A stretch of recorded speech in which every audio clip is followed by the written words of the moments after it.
And my name's Paul Whitehead, and you can't see me, but I'm going to be joined by Abel Telamentis, Mechanics Institute Chess Room Director, and Adisa Banjoko, Hip Hop Federation founder, and many other things. And we'll be talking in conversation with him in a few seconds here.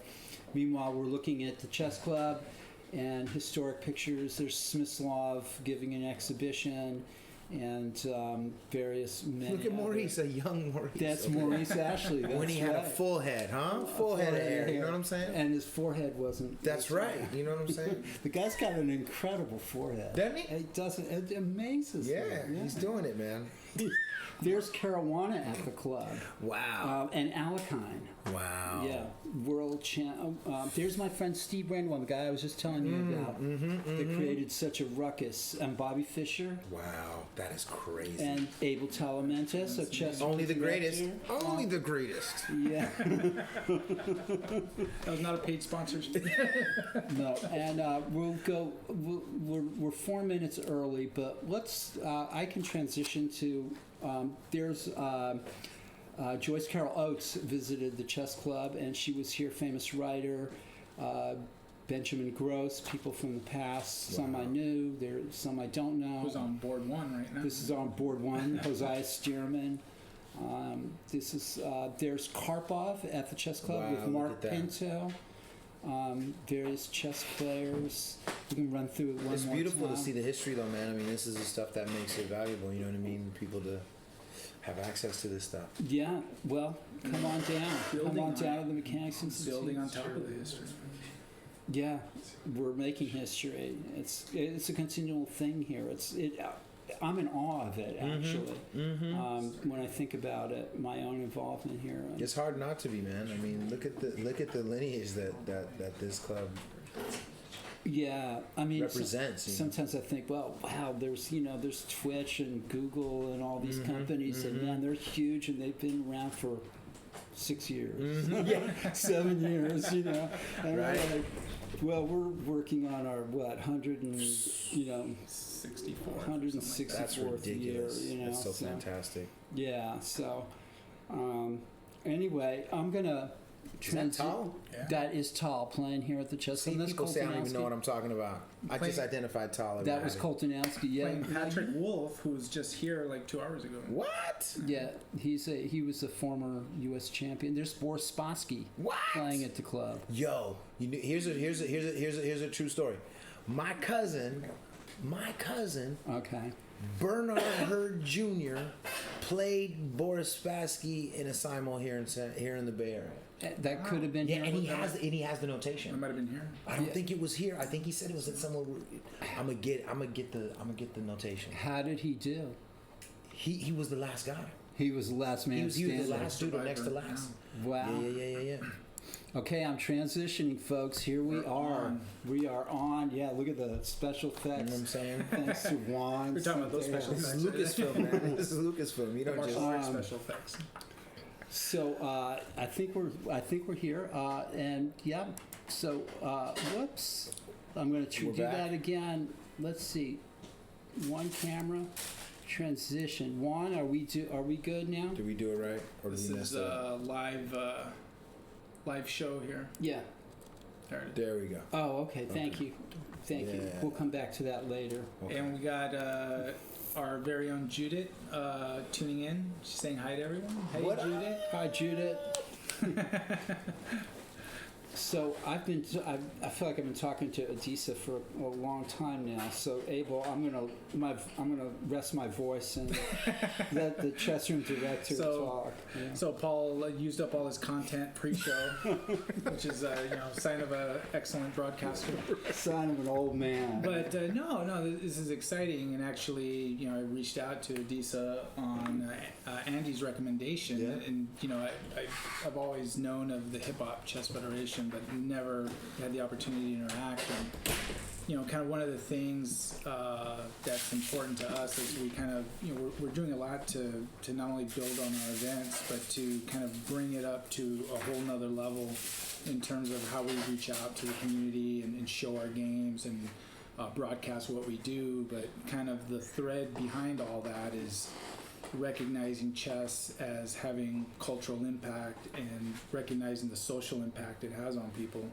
I think that's what's resonated with our growth and what we've done, because people see we care. Yeah. We see that we believe in quality. And that we're having fun. And we're having fun. I mean, you watch our broadcast, you know, we've always said repeatedly, every one of us here love what we do. You know, Juan, very passionate about everything, but all of Nick, Paul, you know, Andy, you know, me, you know, decent. I know he's passionate about what he does. It's like you need that, but you also need to believe in kind of the institution that you're representing and where you're at, because we know that our trustees and, you know, the people above us kind of support what we're doing and the growth of what we're doing. So when all that comes together, it's just kind of like the perfect combination. But you know, to that regard, you know, I think, you know, a lot of what Adisa's done with chess and, you know, and kind of mixing other parts of culture with chess was something that I thought might resonate with the kind of growth that we're trying to do. So we're in conversation to see if there's something that we can do in terms of engaging, you know, people in our community more into chess, and not just, you know, how do we make the next,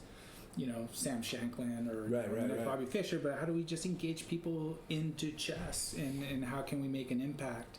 Because you don't have to be an expert or a master to have chess make an impact on yourself, right? Yeah, so, like, you know, like my chess game is quite questionable.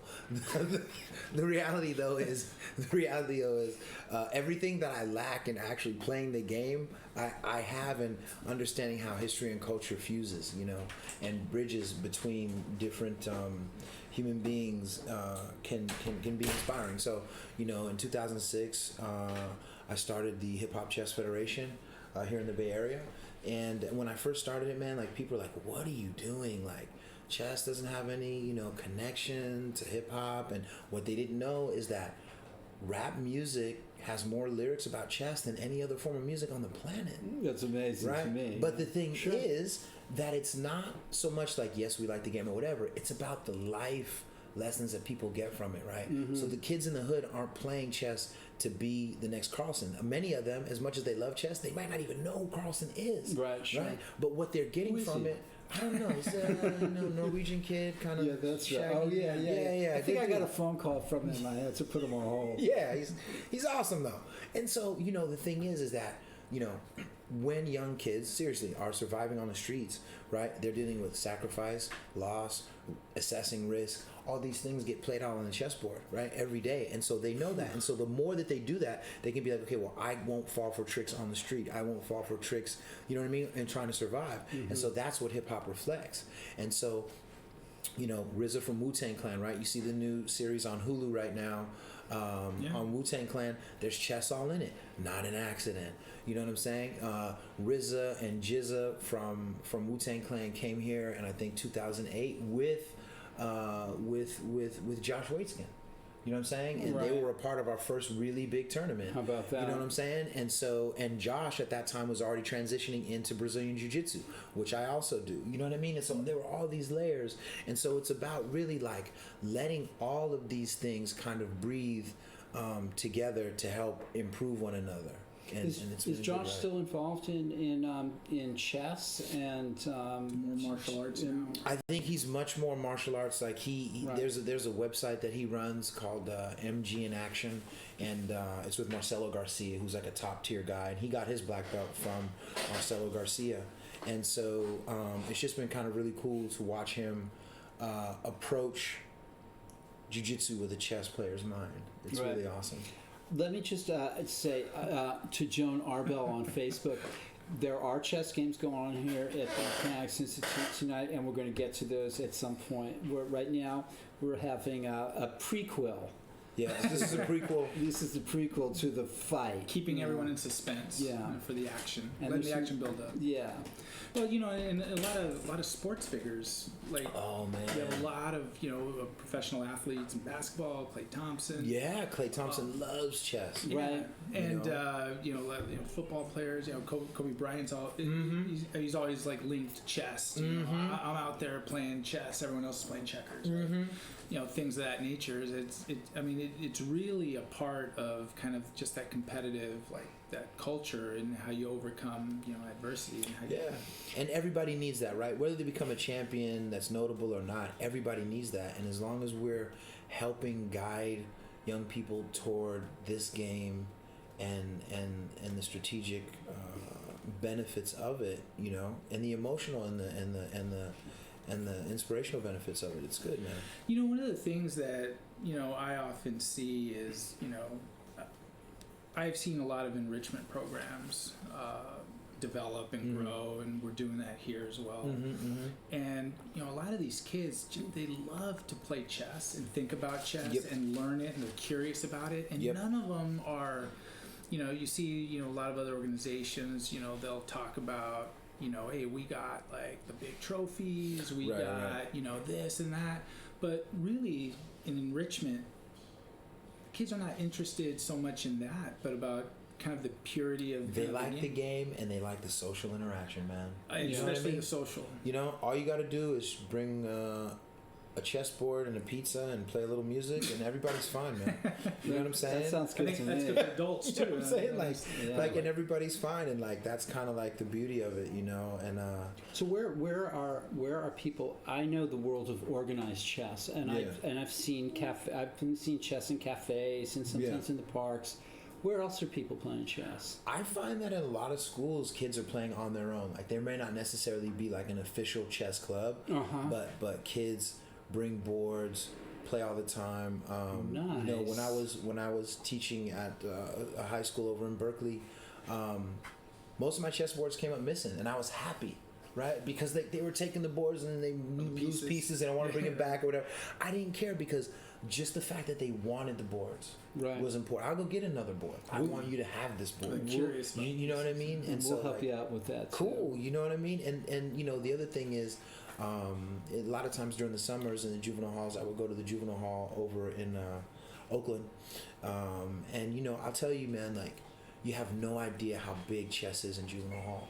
And all that really means is that a lot of kids with brilliant minds who don't necessarily have the best home situations or necessarily have the best understanding of how they can apply the game in their life, that's where they are. But I was telling you earlier, Paul, I met a kid, I was playing chess with him, he was playing really well.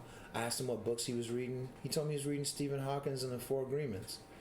And then I asked him when he was getting out of high school, and he said he didn't have enough credits. This kid is brilliant.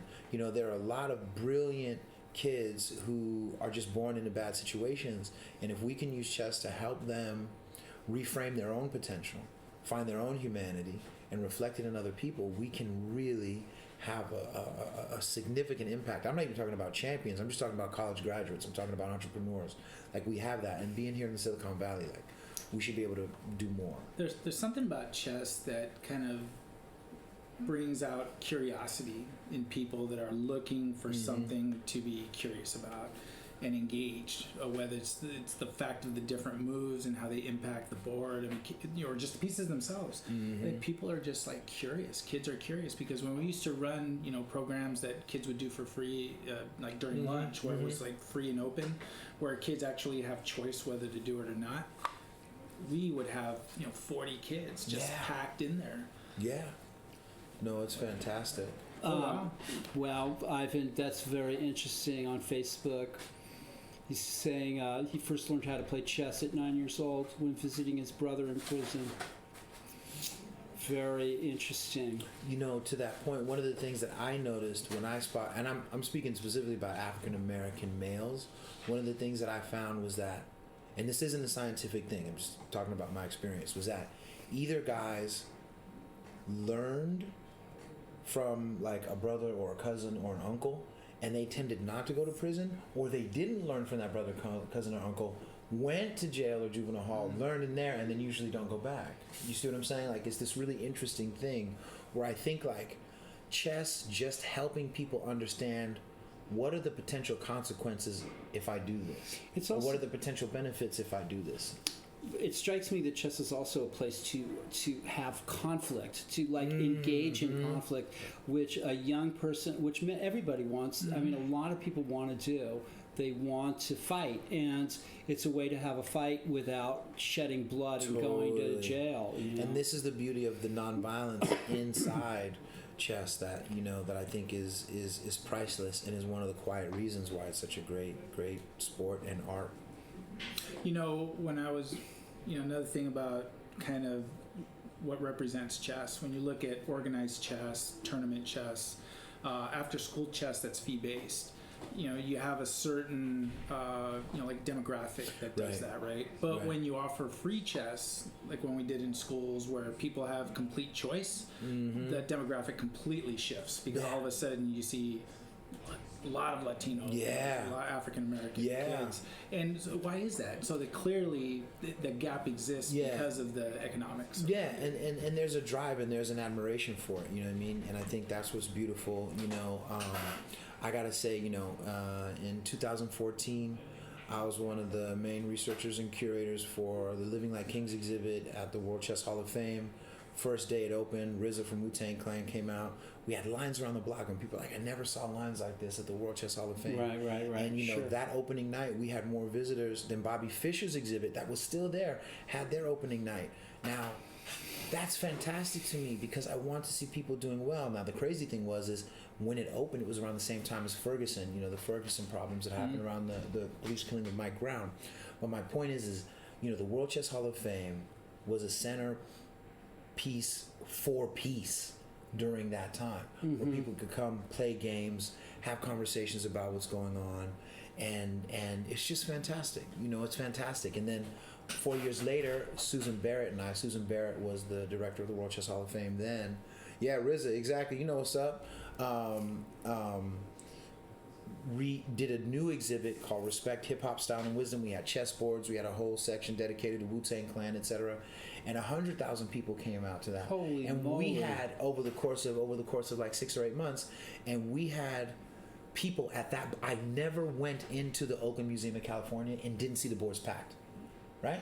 For months. Okay, and then Mike Realm, who he had this 2-screen video thing, he had a whole thing of Wu-Tang Clan, Bruce Lee, and chess imagery that ran in perpetuity through the entire 8 months it was open. Right. And so there's no doubt in a few years, kids will be like, I played or I saw, and you know what I mean? It's just, it's beautiful, man. I don't believe that it's possible that music and chess can be connected and it not be good for humanity. Wu-Tang. Yeah. I was going to say, one of the things we talked about, briefly, just in our discussions, like previous to this, is sort of the business of chess. Yeah. Because it's actually like a tough business. It's hard, man. It's hard, and different organizations are structured and run very differently, of course. Yeah. But one of the things that kind of stands out, just come from a philosophical level, is that when it comes to chess, the talent in chess, like the pure chess playing, that's what's actually the most difficult to kind of make a living at. I mean, you really have to be. Isn't it deep? And it's a tragedy. Yeah, and like it really is. It always blows my mind how many brilliant chess players there are in the world that don't get the dollars they deserve. Yeah, and it depends, where you live too, because some, cultures and countries, elevate it That's true. more than others. But Yeah. like even here in the United States, I remember when I first started, I had started my own business when I started. It was called Castling Kids. And when I did it, I mean, I was proud of starting my own business, and I thought I was doing like a benefit for kids that was making an impact. And like, people would look at me like, oh, you're teaching chess. Well, what else do you do, right? Because the one that really stands out to me was one that said, I told someone what I did. I said, oh, I own my own company. I teach chess. And she goes, oh, it's like karate. Right? You're like, but like not a compliment. Right. It's like, oh yeah, you're just like a daycare. Right, exactly. Like, so no, it's much deeper. So, and I feel like maybe that's Kids changing a get little chess and their parents don't. Yeah, no. I think that you're right. I think though, like we said, there's the Wu-Tang Clan show that's on Hulu, and there's a lot of chess in that. Luke Cage on Netflix. One of the main characters was a guy named Fish, and Luke Cage would go to him for advice, and they'd sit in front of the chessboard. On the TV show Empire, the main guy that runs the business, anytime a big thing's gonna happen, they sit Lucius down near Lyon. Lucius Lyon sits by the chessboard, right? Anytime there's a big deal going on. And so like these are the ways in which, and even in Power with 50 Cent, I think that these are the ways that chess starts to trickle into the heads and hearts of our kids, and then hopefully organizations like Hip Hop Chess Federation can point them in the direction of places like the Mechanics Institute, right? So they can refine that spark, right? They get this spark, and then what do we do? If you don't do anything with it, it kind of dies out and fizzles out. Oh, well, I thought I liked chess, but then I stopped playing. And wherever the local chess clubs are, we need to be pointing the youth in those directions, not just so that they can have fun with it, but they can learn the history and the culture of it and carry it forward, hopefully. Chess is, can I say, chess is a lot like soccer. It's a democratic game that doesn't require a lot of money to play. Yeah. You can buy a great chess set and board for $10. Yeah. And it's sort of like the mind equivalent of the the soccer ball, or the tennis ball that you kick with your foot in Just the put slums. a couple of cans as goalposts. Yeah, Right, and exactly. you're good. And so I think that there's a lot of potential there, and just in that observation, in that one simple observation. And like soccer, I mean, it sort of becomes its own universal language, right? So like you drop a soccer ball in front of me, like all over the world. People Ivan says he know came and what's played with Hip Hop Chess Federation.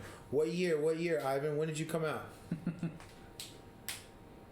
And chess is the same way, where anywhere you go in the world, same chess pieces, you're speaking the same language. Right, and you're exactly. engaging. You don't even have to speak the language. I mean, and that is just a beautiful thing in itself. It is. Oh, at Rock the Bells. So Rock the Bells was a huge concert that Wu-Tang Clan was at, and we set up. RZA had it, so we had an area where people could play. And so at one point he came out with ODB's kid and stuff like that, and we were just all playing. It was crazy for hours. I mean, hours. I was dizzy. I played so much chess. I was dizzy. My son Yen, he was dizzy. It was crazy. It was a fantastic. It was at the Shoreline Amphitheater, man. Shoreline. Yeah, it was huge. Wow, see, Man, that's good stuff, there's man. potential. Okay, hold on. Horrible, right? Yeah. Where is it? Hold that Bobby up. Bruce in the Bronx, The Secrets of Hip Hop Chess. It's my book. It's about how hip hop, chess, and martial arts are connected and leads kids towards nonviolence. Go ahead and cop one on Amazon. Cop two. And then That's where I got my copy. Okay. and then I have a podcast. I was just in London, and I interviewed the people from Purling London, the people that make the high-end chessboards. So Simon Perkis and Nettie Robinson and some of the other artists there. So it's called Bishop Chronicles. It's on Spotify, iTunes, and Mixcloud. Check it out because they're going to be on soon. So you know what I'm saying? You might as well subscribe now. I believe you're getting some props for your book cover. Right? What? Yeah, boy. You know what I'm saying? Come through. Look at that. Ooh.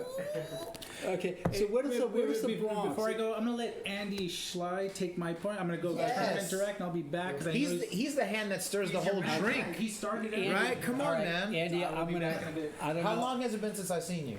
What year was it? 5 or 6 years ago. Yeah. So, Okay, I can't get Abel's name off of that's here, okay. so I'm just. He will be able for a little I'll bit. be able Yeah, for a this little is bit. Andrew Schley. Yeah, Schley. Sorry. So I met Adiza. He did a talk at my university back in Wisconsin 5 or 6 years ago, and we connected really well. I recently moved from Wisconsin out here, so had to bring him to the mechanics. It was cool, So- man. It was Very cool. I'm going to do something here. Yeah, that- Hold on. What was it that night? There was a dinner before your speech. Yeah, and we were And- hanging at the dinner. I almost skipped it. Because I was just like, I have other things to do. I was a busy college student, running my own chess school, or soon to be running my own chess school, at the time back in Wisconsin. And my roommate, they invited the Black Student Union. Yep. They brought the martial arts organization. Yeah, that's right. And, That's right. And I was running the chess club, and one of my roommates, he was the president of the Black Student Union. Yeah. And he saw that I was about to go do something else, and he brought me along. And so we had this dinner, and for probably like 80 of the 90 minutes, Adiza and I were just talking about We were chess. just vibing Just hard. did not talk to another student. I know. With the whole circle Yeah. table. I was like, so anyway, bro. Yeah, It was we were just hilarious. talking about chess. It's true. It's true. Yeah. No, we had a great time. Okay. Someone asked me, Frisco Kid asked me, do I know the Detroit Chess Killers podcast? I don't. I'm on Instagram at Real Hip Hop Chess. Can you send me a link? I'll check it out. Is that the same like the Pawn Grabbers I don't know. or something? I don't know. Is it like Pawn Grabbers? Right. I want to check out the Detroit Chess Killers. That sounds crazy. I need that in my life. You know what I'm saying? Like for sure. But yeah, you know, so he and I have stayed in tune, and I got to give him props because when he came out here, obviously I would not have known he was out here, but he reached out, and like that's a big part of it too, right? Like we have to try to stay in communication with each other when we can, because like I had his info, I lost his info, and he was kind enough to look me up, and that's the only reason I'm here right now, like legit, you know. So it's cool, man. I appreciate you genuinely for having me out, and you know, I think because when people find out, oh, you know, he talks about hip hop and chess, and he teaches jujitsu and stuff like that, like you guys gotta understand how beautiful it is to fuse the mind and the body, to fuse, you know, the art and the logic. Like, And well, that's what it's about. have you guys talked about the ESPN article that came out last week? What? Tell me No. about it. So there was an ESPN article about Fabiano Caruana and how he kind of trained for the World Championship match. But he was doing it physically because sitting in those long games, you Right, need it those takes that a lot. endurance. Frisco Kid is asking on Twitch, do you know the Detroit Chess Killers podcast? Yeah, no, I send it to me at Real Hip Hop Chess on. Okay, perfect. On Instagram. You know, Wow, this and anybody is so who follows me, cool. I always follow back. I've So never I'm not- heard of this. The Detroit Chess Killers. I know. I love it. want to hear it just based off the title. Yeah, right? yeah, You know, yeah, I'm yeah. judging the book by its title. Wow. Absolutely. Maybe San Francisco should get a team going. I know. Yeah. Yeah. Like Like our a- own inner city team. Hard and team. I'm with it. get them together and bring them, and maybe we'll challenge Yeah. the Detroit We'll see Killers what's to a up. match. Come out to the Bay, homie. You know what I'm saying? Or we can play them online. Maybe we can play them online.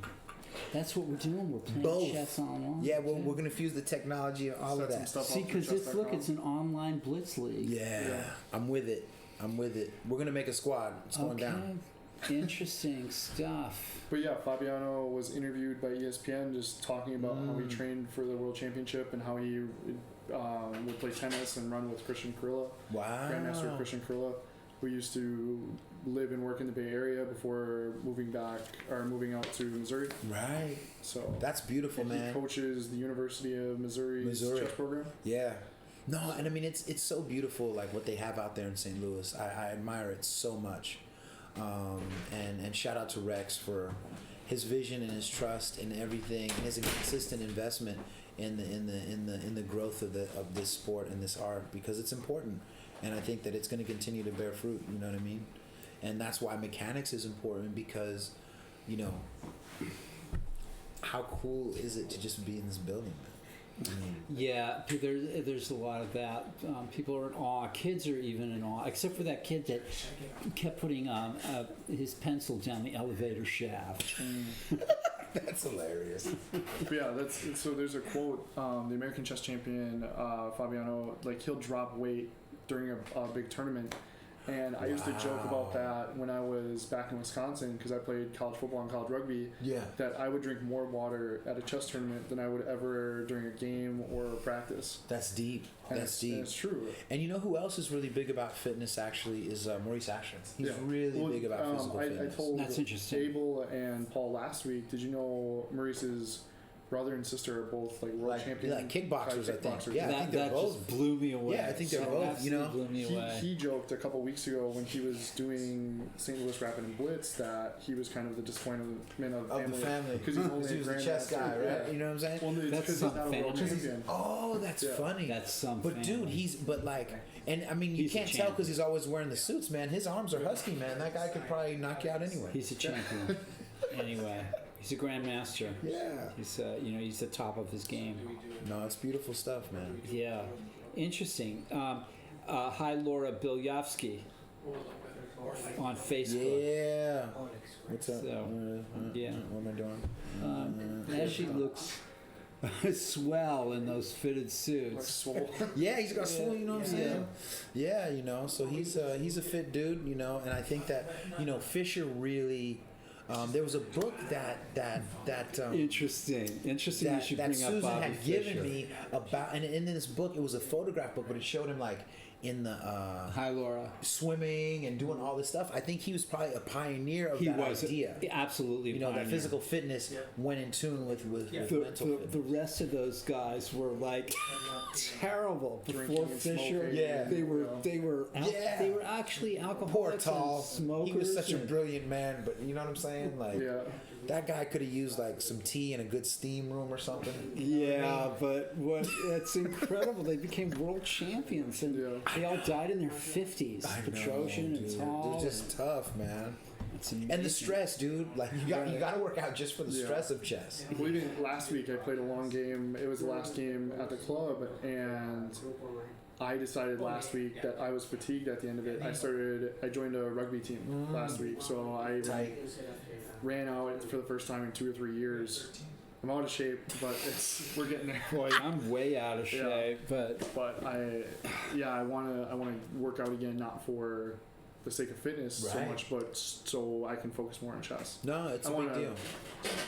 My body to be better and everything. Yeah, too, man. Well, you know, yeah, Fisher did lead the way with that. He was a pioneer of Yeah, that, you know. he was. And so it's like for me, you know, what I've been saying is that, you know, chess is jujitsu for the mind, and jujitsu is chess for the body. They're completely integrated, man. Like, you know, the way that I grab your wrist, the way that you respond will, you know, dictate how I respond and until someone loses. Gotcha. It's the same thing. You know what I Gotcha. mean? It's the same thing. So yeah, man, it's all connected. I just think that's what makes it beautiful. As long as we keep our head and our hearts open to this intercultural and interpersonal potential, and cultivating it in one another, that nobody loses when that happens. Are you working apart from the Juvie Hall in Oakland? Are you working with other groups of kids?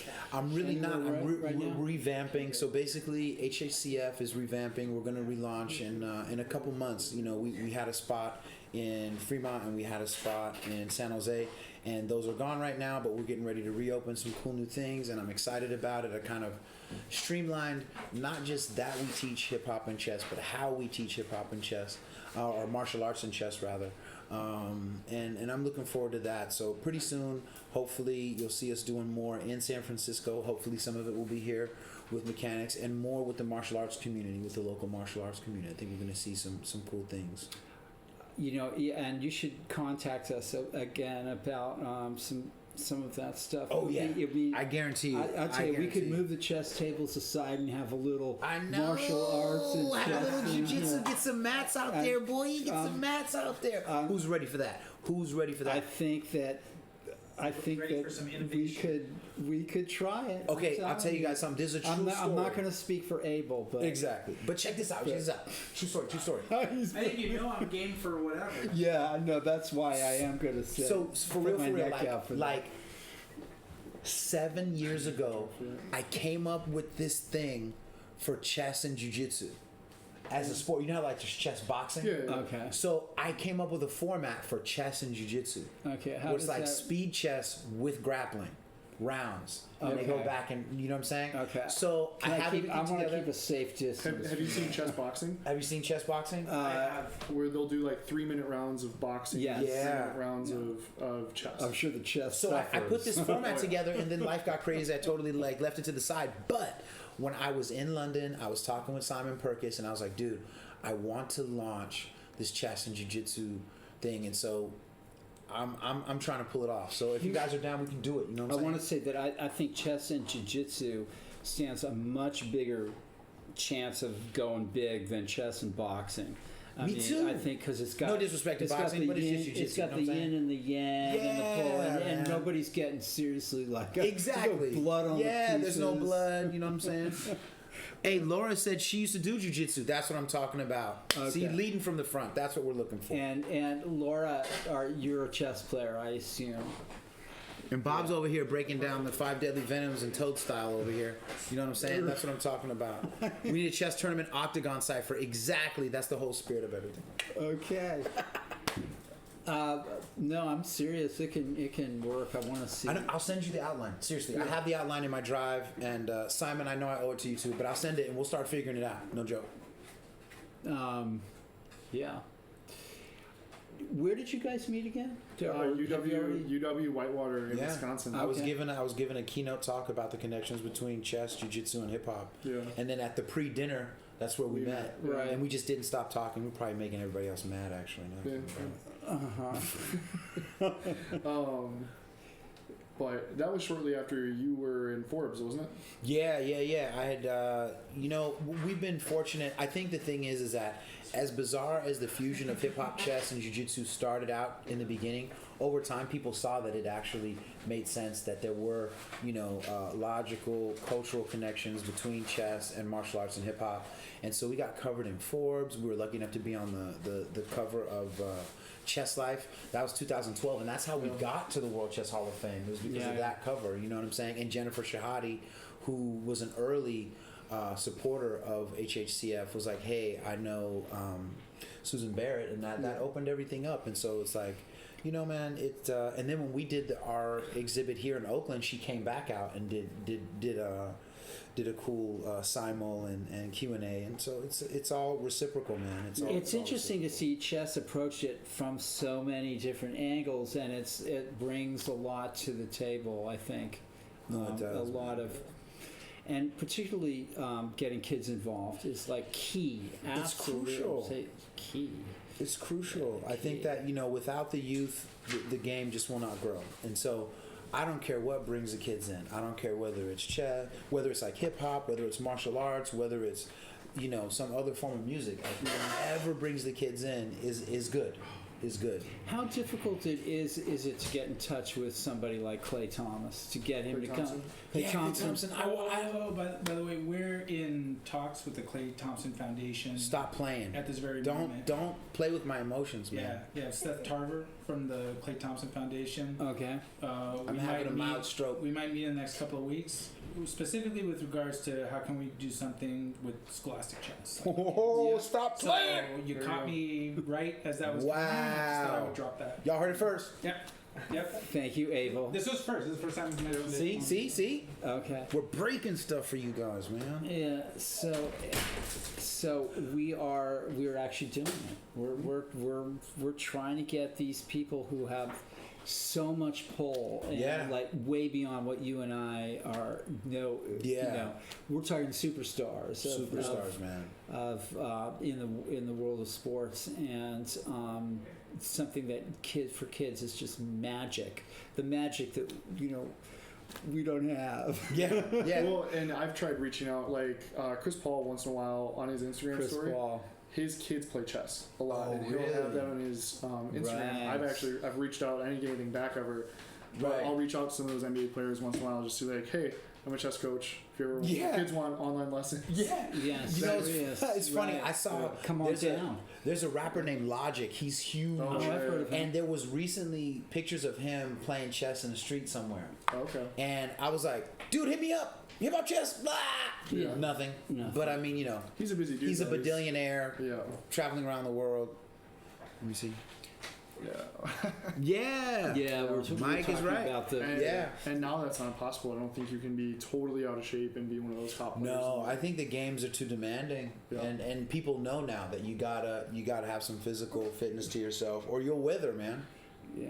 You can't sneak a pack of cigarettes into No, there. you can't do that. I mean, I literally saw people drinking while they were playing chess, Yeah. and and doing well. It's crazy. Well, even the tables here, they used to have ashtrays and things like that. People, Yeah. I mean, people smoked in this. Yeah, up into the 90s. Yeah, I'm sure. And there was a famous incident involving me, but I'm not going to mention it. You're not gonna tell that story? Come on, I used man. to smoke.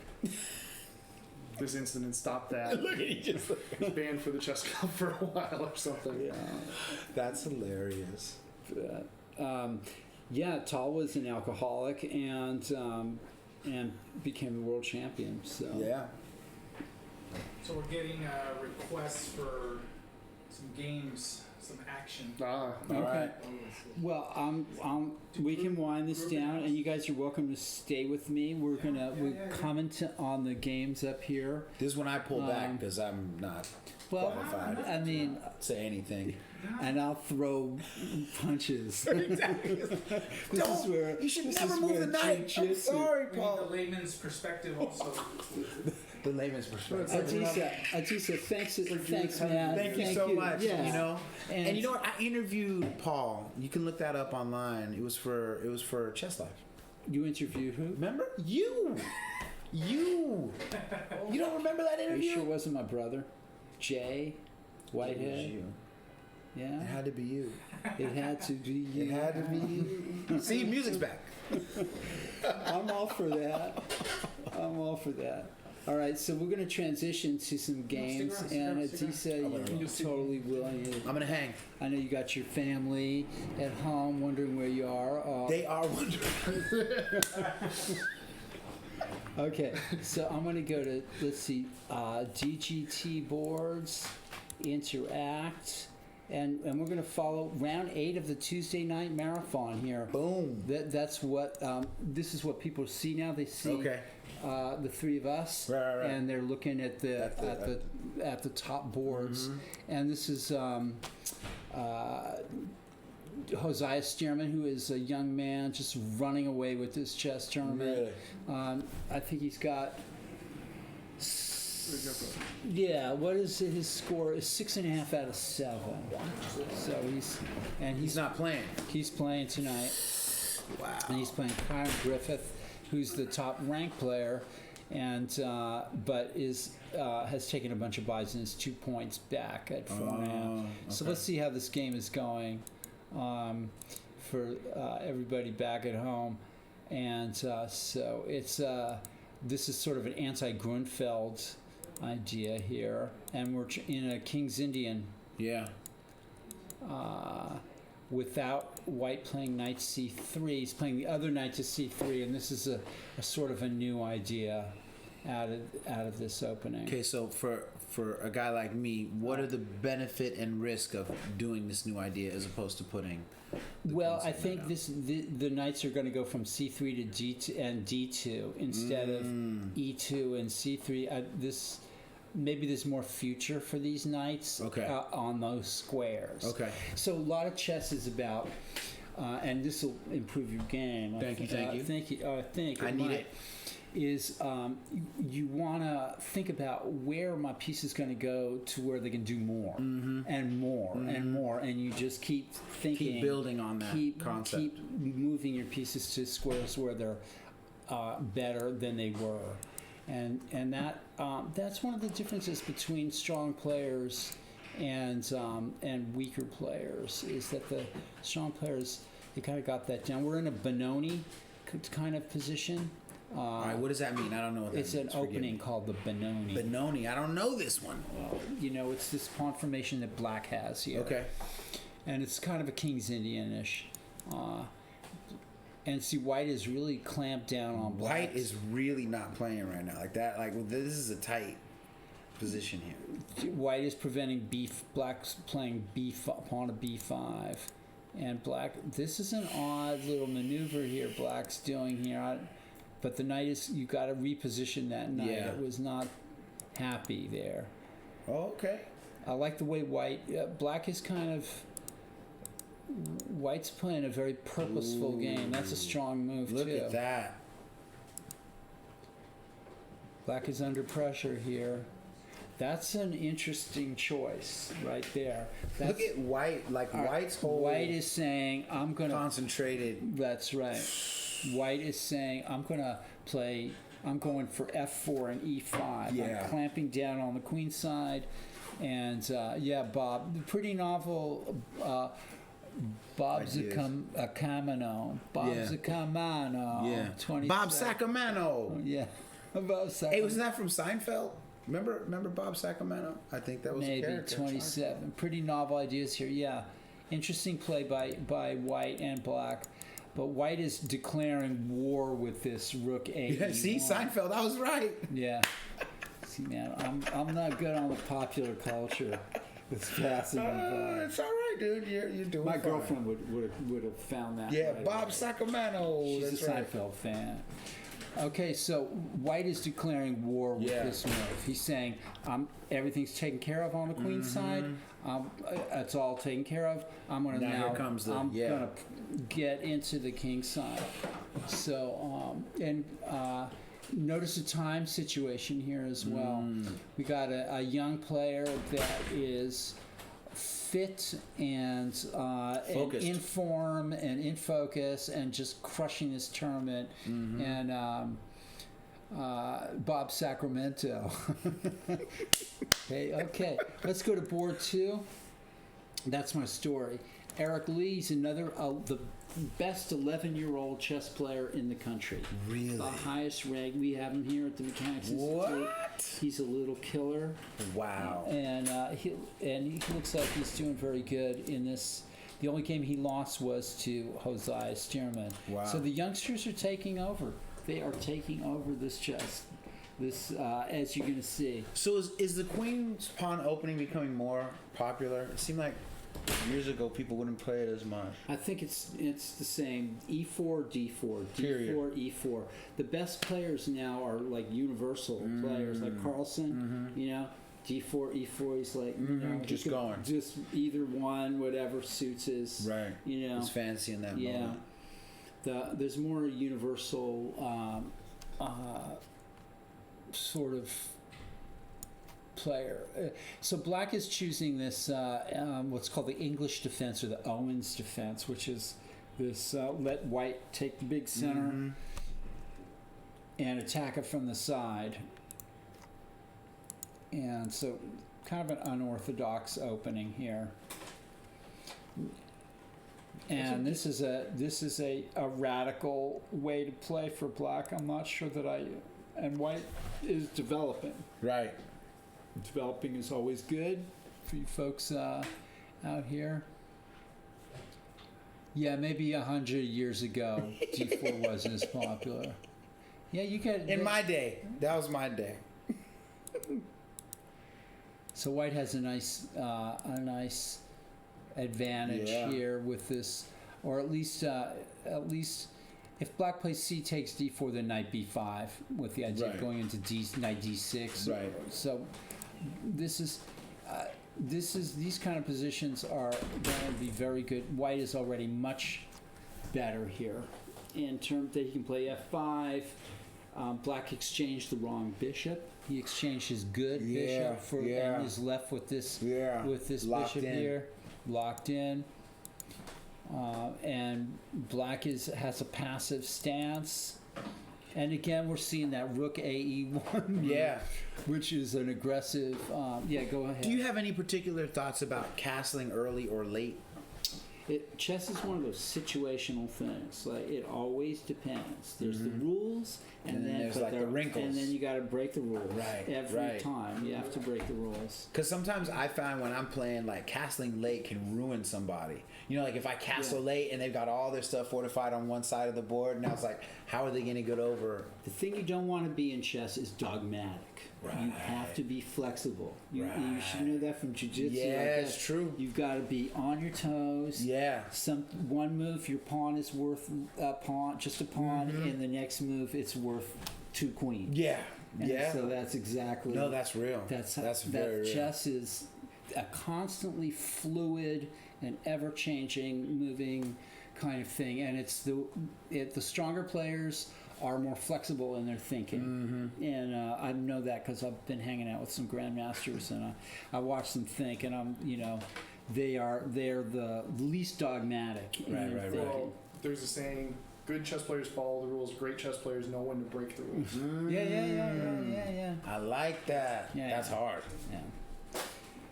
So White is bringing the pieces to bear in the center, and Black is already White's already toying with ideas like playing pawn to E6, Oh, no. and Knight B5 is still a move That's to still play nasty, Knight to man. D6 check. I've been wondering what they're waiting to set up that knight move for. Like, So it looks to me like Black could think about castling on the queen side.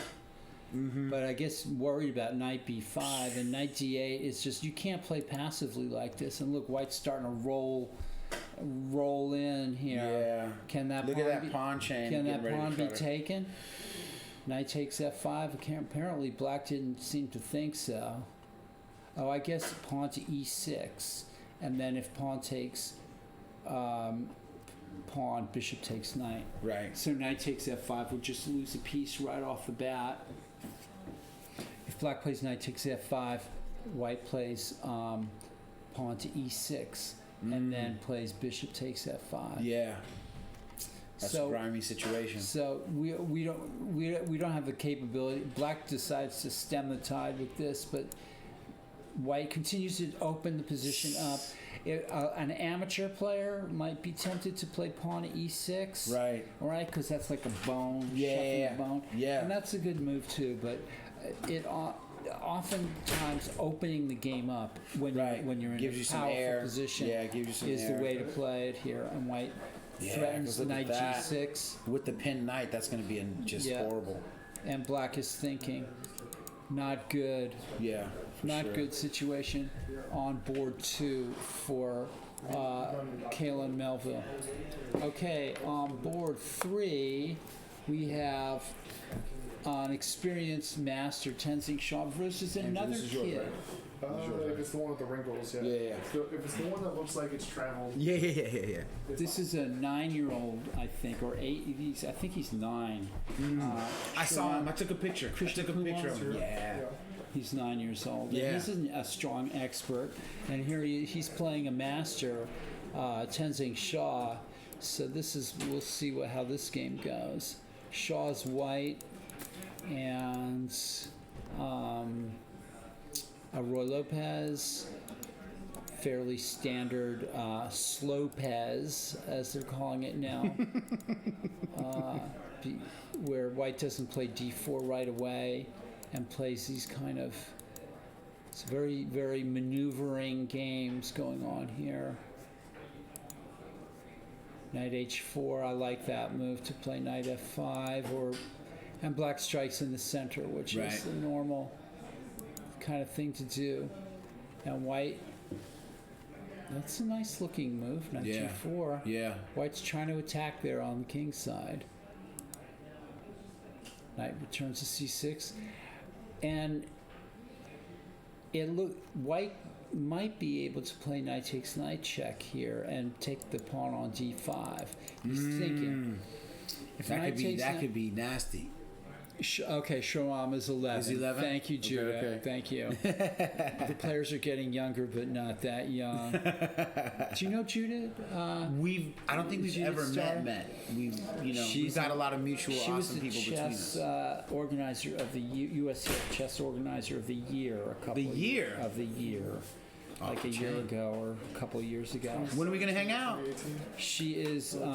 She's a big hitter, and yeah, then we you gotta should hang out. definitely meet her. I need some tutelage. Yeah, Help me. I've learned a lot just in the few months that I've gotten to know her. Knight c6 is played. Okay, so the knight at h4 is hanging too, which leads. This is still complicated, and white's thinking. So we can envision something like knight f6, queen f6, and if e d5. Well, there's also knight d4, but queen h4, dc6, bishop takes c6. If anybody's listening. I am. Okay, thank you. I have my serious chess people here. No, I know, cause I don't know what the hell's going on, and I need better help, man. No, you know, we're all. I'm just explaining things at the club level. We're Right. trying to, Yeah, it's different language. You know what I'm saying? I'm just trying to get the vocab up. Okay. Let's see. Okay, so this game is still in flux. Elliot Winslow, not one of our young players by any stretch of the imagination, but one of the strongest players in the tournament. He's an international master. He's in the suspenders there. Okay, and okay. He's playing Natalia Sodakova. Okay. Who's one of the top women chess players here at the club. She's a women's FIDE master, and I'd like to see her win this tournament one day. She's played a million times. Miss I lived in Chapel Hill for 4 years. Miss North Carolina, Yeah. or Gina? Why is Judah bringing up North Carolina? I don't know. Okay. Oh, there seems to be some. Oh, okay. They're communicating there's some on kind of Twitch. conversation happening. Over Yeah. there. Yeah. Okay, we're not alone. Shout out to all my homies at UNC Chapel Hill. You know what I'm saying? Okay. I'm just throwing that out there because they brought it up. We don't know a soul. I have no idea. I'm just. Okay. So Elliot Winslow, international master, and he's playing Natalia Sodakova, and we have a King's Indian with this. I think this is called the Gligerich system, where white plays bishop e3 in this position, and knight g4, bishop g5, all very standard kind of stuff.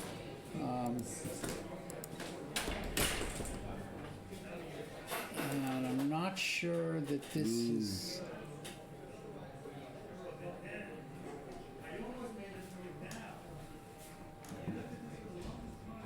Okay, so black goes back, white takes, and plays queen c1. That's not completely convincing. It looks like black has a bunch of good moves here. Or the standard, I mean, it's f4 or e4 or king h7. Or I'm not sure that Elliot's played this one right here. King h7 is chosen. And now queen c2. He's a tricky one, though, this guy, Elliot here. G4, pretty standard idea to try to, the pawn is pinned, can't be taken. And Natalia throws her knight into the center. And knight takes knight, bishop to e3. Something tells me black should be okay, but I mean, both players have kind of wasted a bunch of time here. And that black king is kind of unfortunately placed at h7, but Yeah. let's see what happens. Shout out to everybody in Stockton and Modesto. Judith's there. Yeah, That's right, that's Judith's right. the one she's talking to Bob Sacramento. Sacamano, number 27. Seinfeld wins again. Home of Nate Diaz. That's right. And you know what?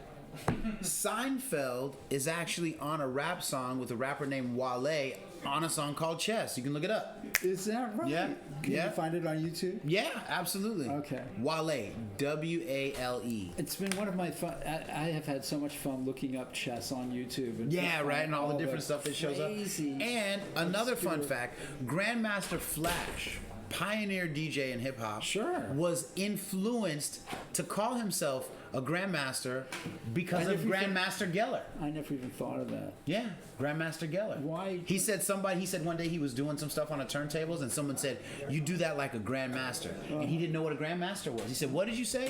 He said, "You do it like a grandmaster." So he looked it up and then he started studying Grandmaster Geller, and then he was just Flash, and he called himself Grandmaster Flash because of the chess grandmasters and specifically the influence of and his admiration for Geller.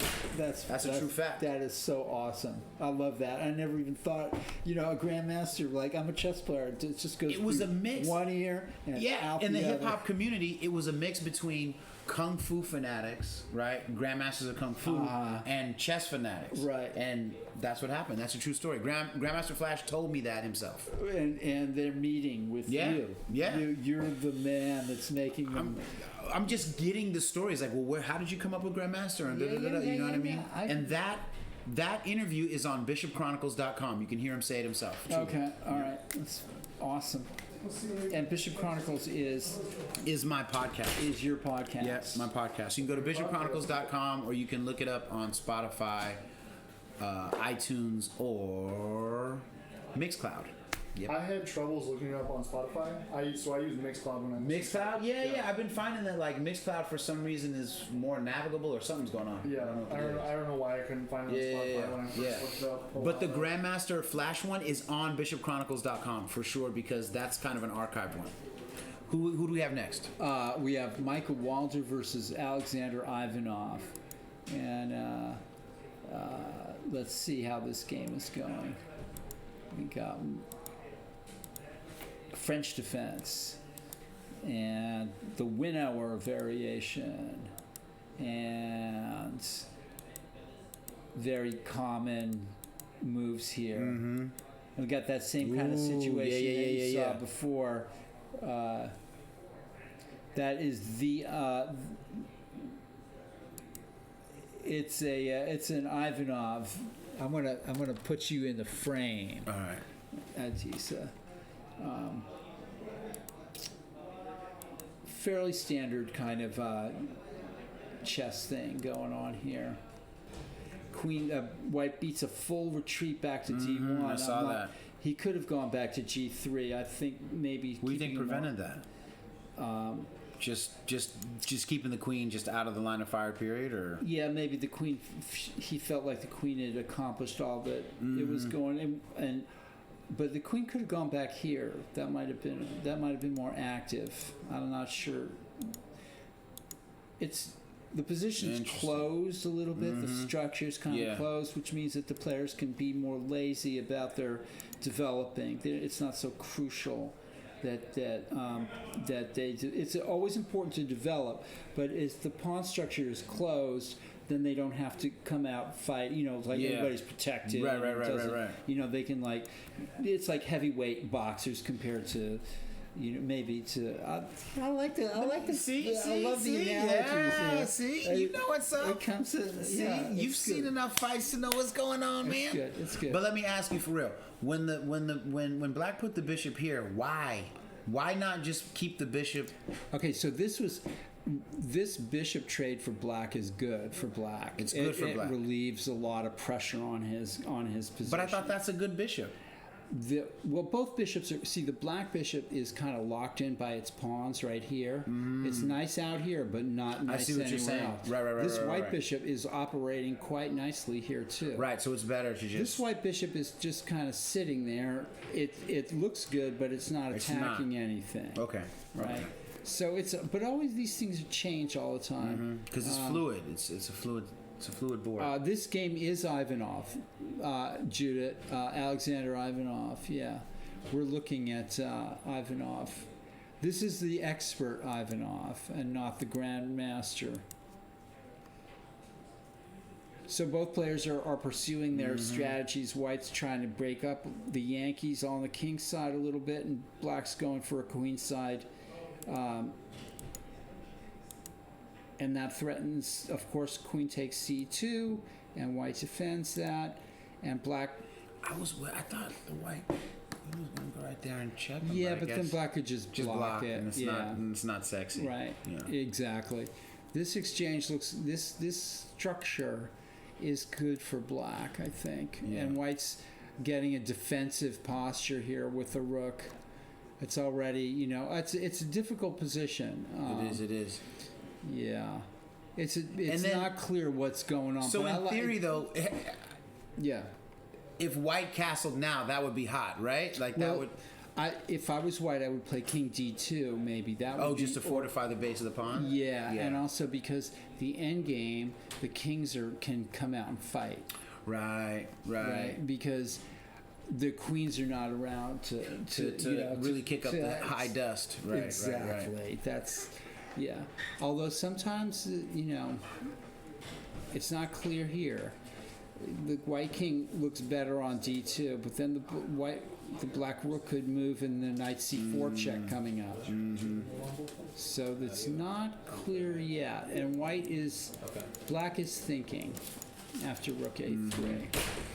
Black also wants to bring this other rook into the game, but then he has to worry about losing his pawn here. Yeah. And if Black plays pawn takes pawn, and then moves the rook, White's going to get some play here with a h5, h6. Yeah.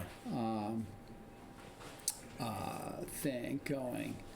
Okay, so there's a conversation about Alexander Ivanov's. Yeah. This is actually Aleksa. If you look at the spelling, Aleksandr. It says Wacky Russians. That's a hardcore name. Yeah. Okay. Yeah. And here we have Carlos de Villa, who's a expert but plays like a master. One of definitely a tough customer, and he's playing another 11-year-old's girl. One of the top. I think she's the strongest 11-year-old girl in the country. What? Yep. We have some youthful talent. Was here. that the girl that was in here earlier? Probably. Yeah. Yeah. She looked about 11. Yeah. We have some heavy hitters here, and she's playing the Nador variation, and Carlos is trying to get her out of the book as fast as possible. And like this is typical Carlos, just like let's go for the throat right away, and right, he's saying, "Come on, Castle, What's over up? here." I'm gonna come straight down. I like the way he plays, and that's an interesting move to take control of the d5 square. But now there's also the possibility that White's going to throw in knight b5 here and go for d6. Carlos is not tempted by that. He's just breaking it up. Look at and that. breaking it up even more. Just pushing. Yeah. I mean, I love the go for broke style here. And she's trying to cover her bases there. Yeah, this is a match I'm glad happened. Yeah, It Carlos happened last is- minute. Yeah. I know, Carlos is just going for it. And she's trying to tighten up the ship here. And he's continuing to just... Whoa. And we said Rui, she took the bronze medal at the World Youth Okay. That's a month crazy. ago. Under Okay. 12, girls under 12. Yeah, we have some really talented I knew that youngsters check had to here. be coming. I was like, there's no way that. Wow. Right. And now Carlos is... I wish we had a camera on her because she's got her full pink jacket hood on. Is that back here? Yeah, I can Yeah. that's see. her. She's got Yeah. her hoodie on. When she got her hoodie on, Well, yeah. on. she's in the Yeah, zone. She's in the zone. And Carlos has his white hair. Yeah. Okay. It's this is That's Carlos that's is a great match. It's a good matchup, and Carlos is really trying to win this game. So that's good. Yeah, it's been a tough. Already, he's giving her a lot to think about. On board 7. Disa, you just gotta. Have I ever faced an 11-year-old girl in jiu-jitsu? I have taught 11-year-old girls in jiu-jitsu. Because this is They're not yet big enough to choke me all the way out yet. But by the time a girl's about 13 or 14, they can choke a grown man. No, they'll out put for you sure. half to sleep. Yeah, not the yeah. full way. Yeah, exactly. Okay. Yeah, in chess we've got kids just destroying Savage. adults, and it's the physical world is different. Yeah. You know, where you can't match Can't up. mix them up that, you can't that match way. up a 11-year-old with a grown man. But I tell you what, if you want to have your mind blown, go on YouTube and look up Brazilian Jiu-Jitsu girl highlights. Okay. And you will see girls making boys cry all across the planet. Oh yeah. It's tragic. Oh, okay. Yeah. Okay, great. Hey, folks, we're gonna show you. How do I do this? You gotta be like, Oh, yeah. there, yes. Okay, yes. there's Rui playing Carlos right now on board 6 That's here. just a great. That is fantastic. That's a great pick. Yeah, we've got That some is fighters. fantastic. There's all kinds of ways to fight in this world. I think that's the phrase of the night. There's all kinds of way to fight. From different age, different everything. Right. Can you be a lover and a fighter at the same time? Yes. Yes, All right. you can. Okay. Okay. That's what I strive for. All right. It's what I strive for. That's the balance. That's the yin and the yang. Exactly. Okay, we're getting some laughs here. All right, let's see. Okay, so now we're board 7. David Askin. These are 2 experts, and before we go any further, tell me about the Marshall match. Yeah. We are playing a historic chess match against the Marshall. Really? So just to kind of recap looking forward to how this. all this like came together is that we, it sort of started from work. I started doing on the chess clubs committee, and actually Judith Starry, she's the chair of the clubs committee for the USCF, and then I'm on that committee also. And you were looking around for a chess club to Yeah, no, it didn't quite go. Smack around. It didn't quite go just like that. No, I'm just kidding. I have to like verbalize it. So that, Okay, yeah, go on. But conversations like we've had, actually, you and I, Paul, and then with Juan here about, the kind of the vibe we've always felt here at Mechanics and the club, and how, this place is kind of a place where people can come and kind of socialize and play and sort of express themselves through chess. And it's, the club is important to a lot of people here. So when we started doing our broadcasts, we started talking amongst ourselves, like, if we believe this about our club, what about other clubs? And if we kind of reached out and played other clubs, now we get an opportunity to showcase our club and our culture and our people here, and then play a match. But really the purpose of playing the match was to also get to learn and interact with other clubs and other cultures and other players, and they have their own sense of community. And Incredible. And we started getting into conversations like, how do we do this, and on like a greater level, and what better way to kind of kick it off than to do it with the Marshall Chess Club, What a the second oldest chess club in the United States. Right. The second.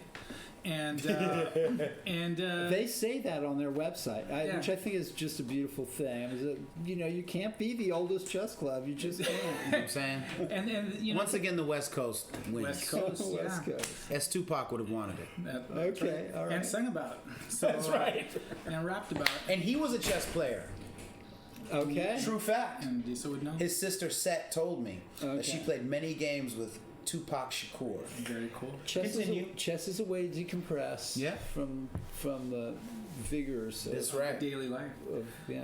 And so we got in connection with a couple of the board members from the Marshall Chess Club, and so Beatrice Marinello and Noah Chasen. And Noah Chasen was here because his son was doing the U.S. Chess School here with Sam Shanklin. Okay, excellent. So Judith and I continued the conversation with them, and then we reached out to their executive director, Brian Quick, and we basically just hustled and just kind of made it happen. Wow. And so we came up with this format where we would have a match, 2 players from 5 different sections, so 2 from an under 2,500, 2,300, 2,100, 1,900, and 1,700.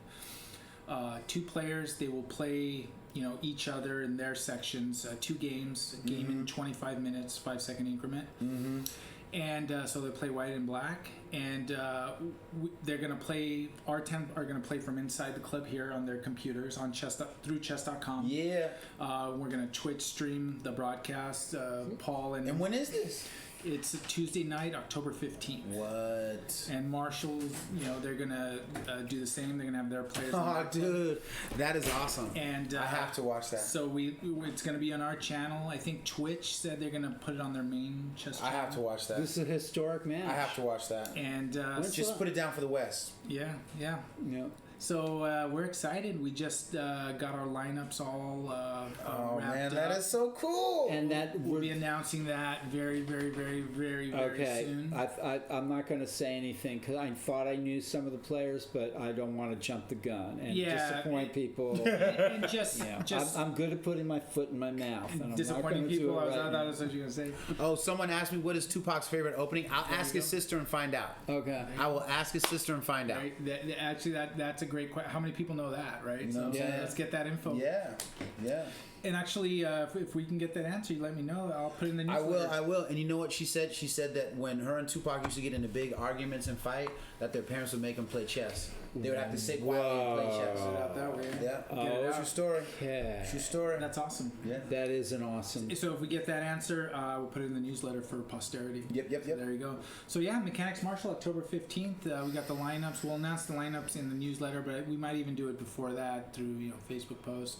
But it's going to be super cool, and like I said, we're people around the world will be able to get an inside knowledge of the Marshall Club, the inside knowledge of the mechanics. I see San Diego Chess Club is getting a shout That's a nice out. history. That's right.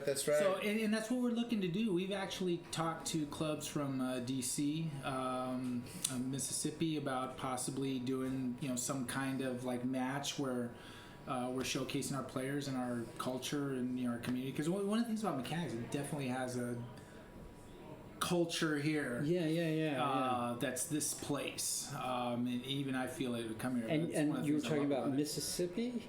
Yeah, chess club in Mississippi? Jeff Bullington, who Jeff Bullington is amazing. yes, All right. Shout out to Jeff Bullington for real. and That's a good-hearted dude and an intelligent dude. and he's on 60 Minutes. Yeah. Because he Wow. started teaching kids there. He got funding to run a program for kids In a developing really chess. small town. Yeah, and he's got them organized. They go to the nationals and what have You you. do great. Yeah. And I talked to him because he's also on the club's committee. I think he visited the club's committee, and Jeff and Judith's been in communication with him also. Yeah, Jeff is amazing. For quite a while. He is like an absolute inspiration to me, for real. Yeah, and we talked about if maybe we could do something where we get some of our kids playing some Yeah. of their kids. Yeah. Do it online, and we Yeah. got the cameras, and they see our club. We get to see their club in school. So ways for us to kind of like all learn about each other through chess. Jude said Jeff is buying DGT boards. Yeah, so he's actually purchasing the DGT board so that we can each play on the digital boards. Hot.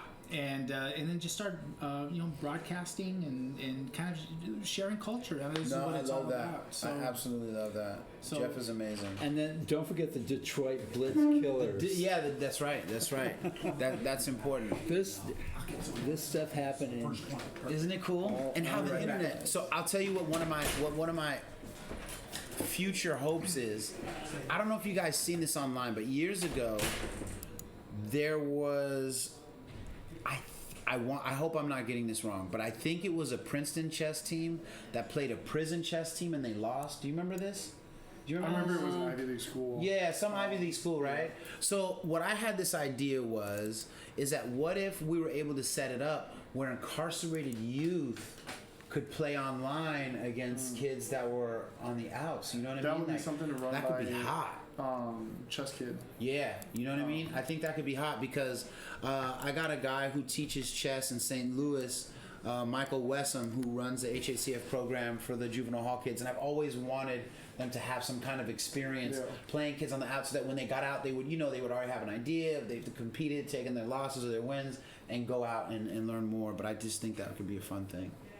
Yeah, definitely. Yeah. And I've TD'd some Chess Kid tournaments, so that's Awesome. something that kids love to do. Yeah, So absolutely. I'm going to just say I'm going to look at review the games again in a minute. I just want to say that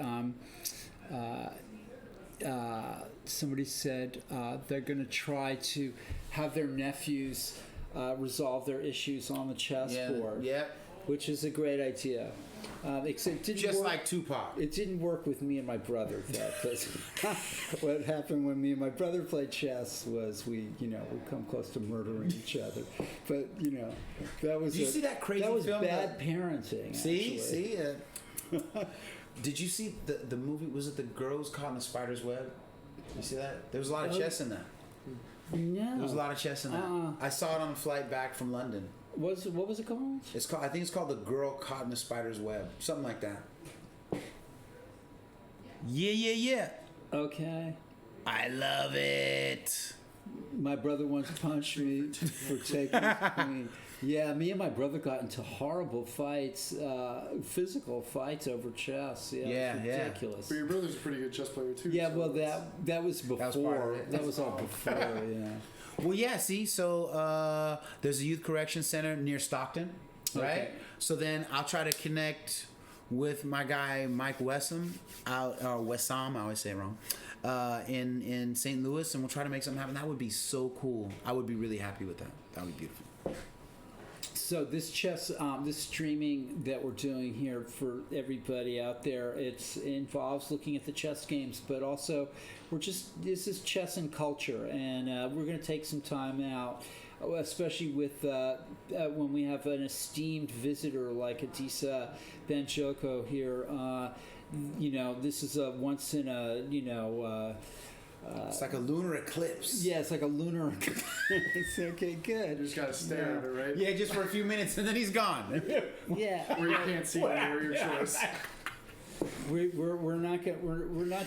gonna look at chess games, but we're also gonna hang with Adisa, and so but Adisa, you got come on. Am I out? I don't know what's going on. Am I in? I'm out. See All right there we go. All right, there we go. Okay. There we go. So it's like the Three Stooges here. And That's right. Jeff Schley is here. It's with Andrew. Andrew. Andrew Schley.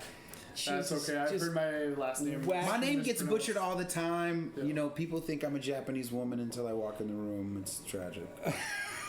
Disa Banjoko. And you have no idea how many times I it's had happened. I had some people make fun of my name. Believe me, and it still goes on. Every once in a while, I'll hear, You still remember it? Whitehead. You still remember. People enjoy calling me by my last name instead of my first name. Okay, so I'm going to go to, we're on board 7 here, and David Askin, 2 experts playing each other, and this is the sort of a Chigorin defense with the knight out on c6. It all depends on White's not being too ambitious here, and Black has got his bishop outside the pawn structure, Right. which is, and he didn't. That's often the problem for Black here. So Black's trying to gain the 2 bishops, which he does, and at the cost of sort of ruining his pawn structure. But so that's a kind of an interesting position. Black has 2 bishops versus 2 knights, but White's got the better pawn structure. And, Yeah.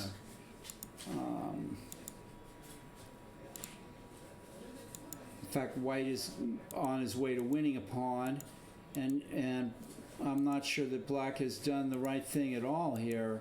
He's in trouble. Black is in serious trouble here. Yeah. You can't just give a pawn away for nothing. Winning makes you soft. Ask Abel if we can do one teaser. Okay, all right, I will. Yeah. I will. I'll ask him when he comes in, Judith. Bob Sacramento says, I think losing a lot early in life is key to becoming greater later on. You know, that What do you might, there's think? some truth in that. There's some truth. You got to know how to take your pawn. You got to know how to. You have to get some licks in. You know, people born with a. Silver spoon, and they're winning. They don't can't take it impress when they me. get rocked later, too, They don't impress me. They have a either. hard time bouncing back. In that same vein, DJ Kubert, who is known as like the Jimi Hendrix of DJing. Okay. Right, he's from the Bay. He's from the Excelsior district. Okay. He's a speed chess player. Okay. He told me that he lost almost all of the early DJ battles that he ever had. Wow. And so by taking all of those L's, Because they're competitive. yeah, he said I was able to learn. I would understand why I lost, right? Like how did you do that scratch? How did you do that whatever? And then now he's huge. And it's interesting, right? Because nobody remembers the guys that beat him, and he ends up being like this legendary guy because they beat him. Right. Strange how it works. Yeah. Strange how it I works. share this story a lot with my enrichment classes. I had my first season of Scholastic Chess. It was like the year 2000, 1999. I didn't win a single game. You're the bishop guy, How right? you living, man? Yeah, pretty good. I follow you on Instagram, man. Mojo. Yeah, what's up, man? How you living? Shit, man. Are you still playing? How the game go? I got one. I got one. You want to come sit down? Join us for a minute? I'm looking for April right now. Oh, okay. You must have just missed him, like. Oh, Yeah, he's, I got a festival saying I came on race. Okay. he's around. He's around. Yeah. Okay. Is it a Yeah, tournament? that'll be good. Is it a tournament question? No. Oh, okay. He's like, no. All right. Okay. All right. Yeah, I lost all my games my first season, and now I teach chess professionally. But what made you stay? That's what I want to know. Why did you stay? Why did I stick with chess? Yeah. I mean, a lot of people just would have said, obviously, this isn't my game.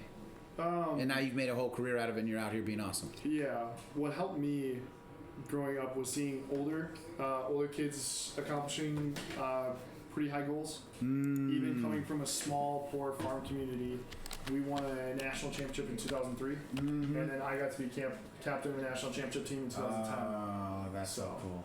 Yeah, it was nice to watch those older players beat up. Especially, it wasn't even national championships back in the early 2000s and late 90s. It was seeing this little farm town of 1,300 people compete against a standing. Yeah, against the richest and biggest schools in Wisconsin, and then capping on that 2003 year, and keep it going. That's dope, man. Yeah, it was my way out of a small farm community. Interesting. Very interesting. CalChess has a website as well which lists all the chess clubs in the Bay Area. Yeah, CalChess. Yeah, and Novato is forming a chess club. That's good. So yeah, I'm gonna try to keep my eye on my ball here. Yep.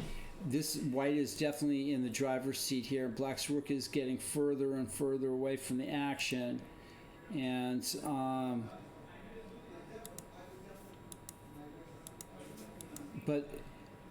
this is a good move too. If white plays knight takes, white is simply, winning, I think, with knight takes e7 check, king f8, rook takes c4, king e7, and then rook c7 check, and white is, boom. Yeah, he's following my advice. Yeah, he's listening. Okay. Let's go on to the next game, which is on board 8. Haven't even gotten this far yet, Abel. I haven't even gotten down to board 8 yet. Oh, ball, man. I know, I'm dropping the ball. I'm having too. I'm distracting. If Sam Shannon were here, he'd be on board 35. He would have kicked Adisa out. He would be like, "Get out, bro. You gotta go." We gotta concentrate on chess. No, Paul's slow. It's not you. Oh man. No. Okay. Here's okay. So, if black had gone, if black had tried the Noah's Ark trap, which is to play g5, bishop g3, f4, winning that bishop. Right. White can play e3, and then if you take my bishop, I go out queen h5 and checkmate. then it's just wrap. So it's a little over. trap there. That's nasty. I actually like that. That's a sick counter. It's so black plays a little more carefully there. Right. F6, and white doubles up the pawns, and now with the idea going out queen h5 check again, but black's going to block that with his queen, and that's an odd move.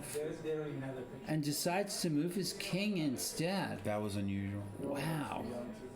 Interesting. So now the threat is queen b4 check. Black has a threat. And white seems to either go for it or... And black plays knight there, threatening knight takes d4.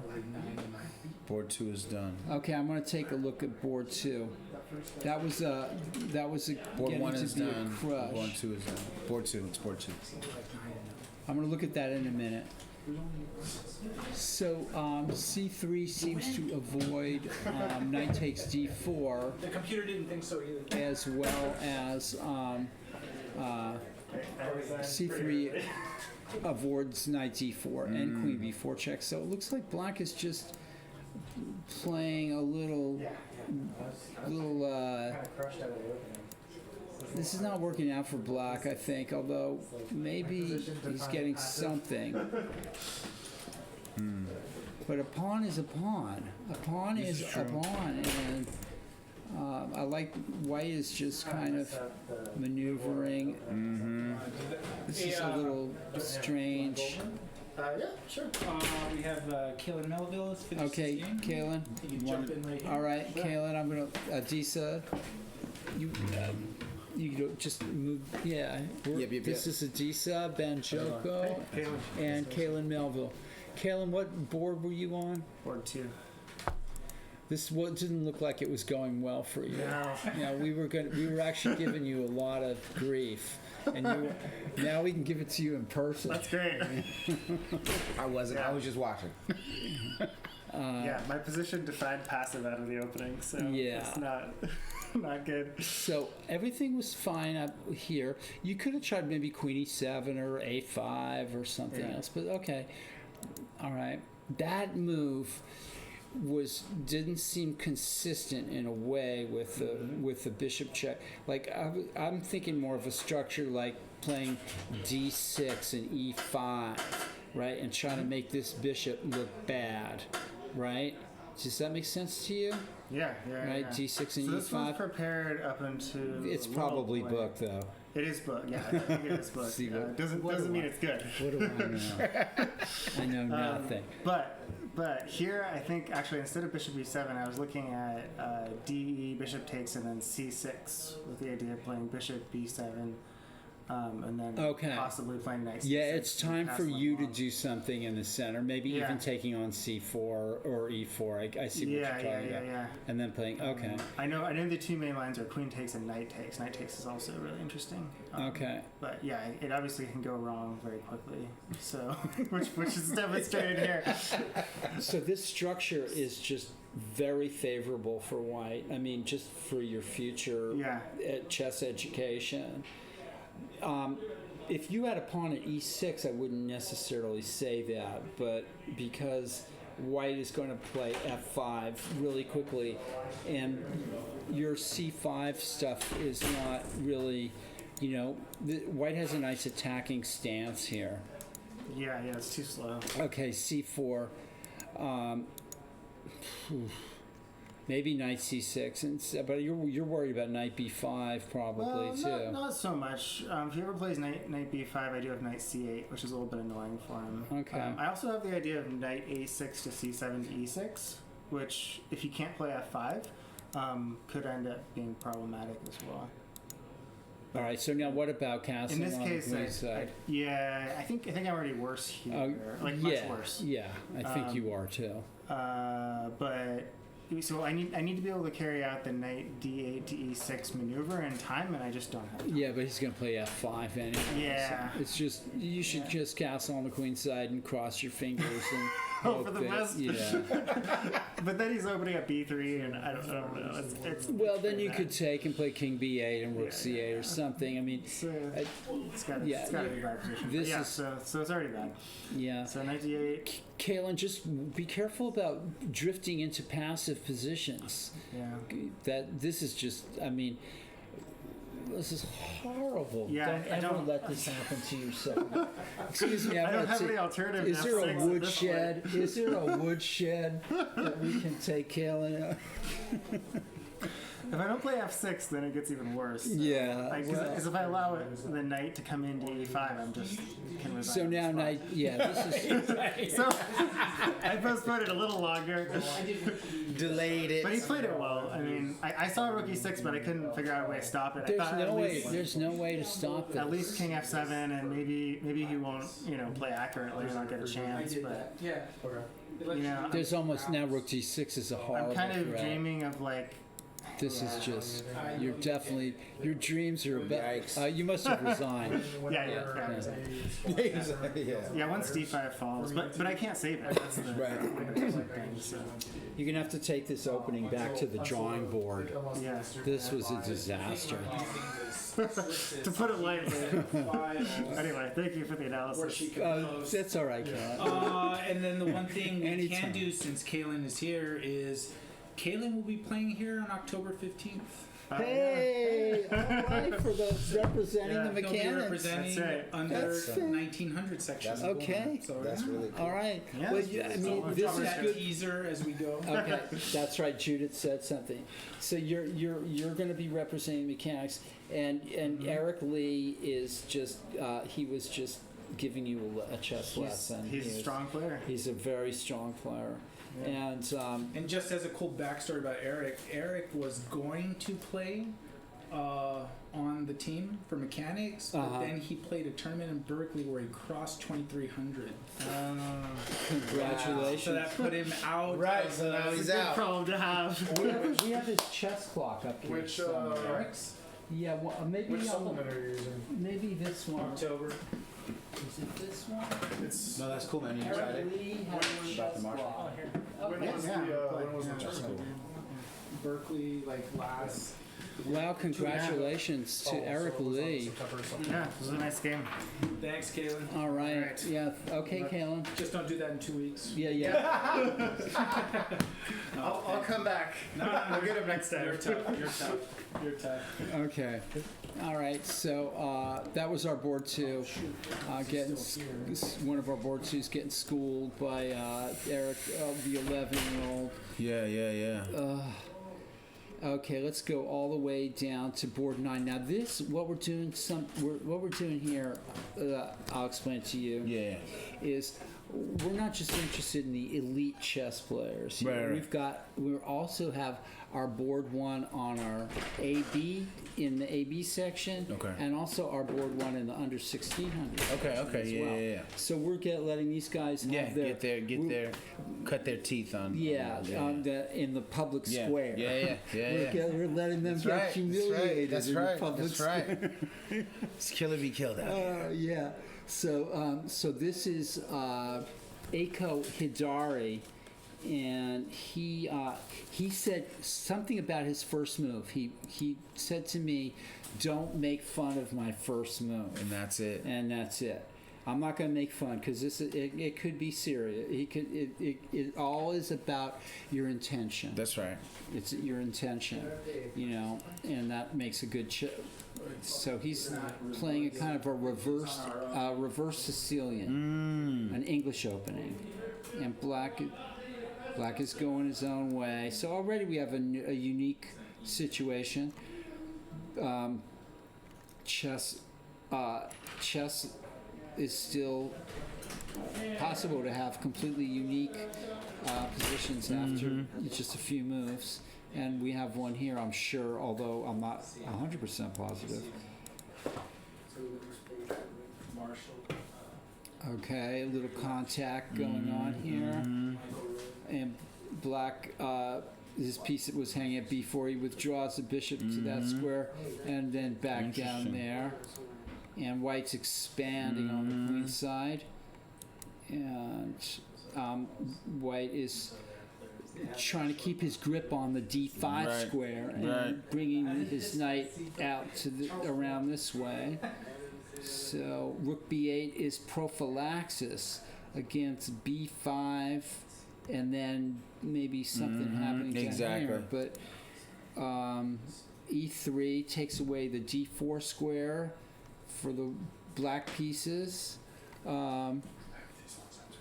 Hello, Manas is here joining us. Okay, we've got some people. Bishop f5. So black, I'm not sure. Black wants to take on d5 maybe with his knight and not get forked, like with the pawn take and then fork the knight and the bishop. So white plows ahead. That's a complicated move. Knight d5, and with the option of taking two different knights. I was wondering which one was better. Well, this one looks like a good one because white's going to get the b7 pawn, And so I think black might have made a mistake. Unless black can surround that pawn quickly, which he tries to do. Good move. But white takes reinforce. But queen there threatens it again. Right. Looks like white defends it Right, again. okay. And I black, love it when that tension gets stacked up sometimes. It's cool. but this, I mean, I don't know. That pawn is at b7. Yeah. And white's, whoa, c5. Okay, so black is getting, that's almost a sign of desperation, because that pawn is now on the same color. It blocks your own bishop. Yeah. But black's trying to play knight c6 maybe, and then knight b4. So actually it's maybe not a bad move.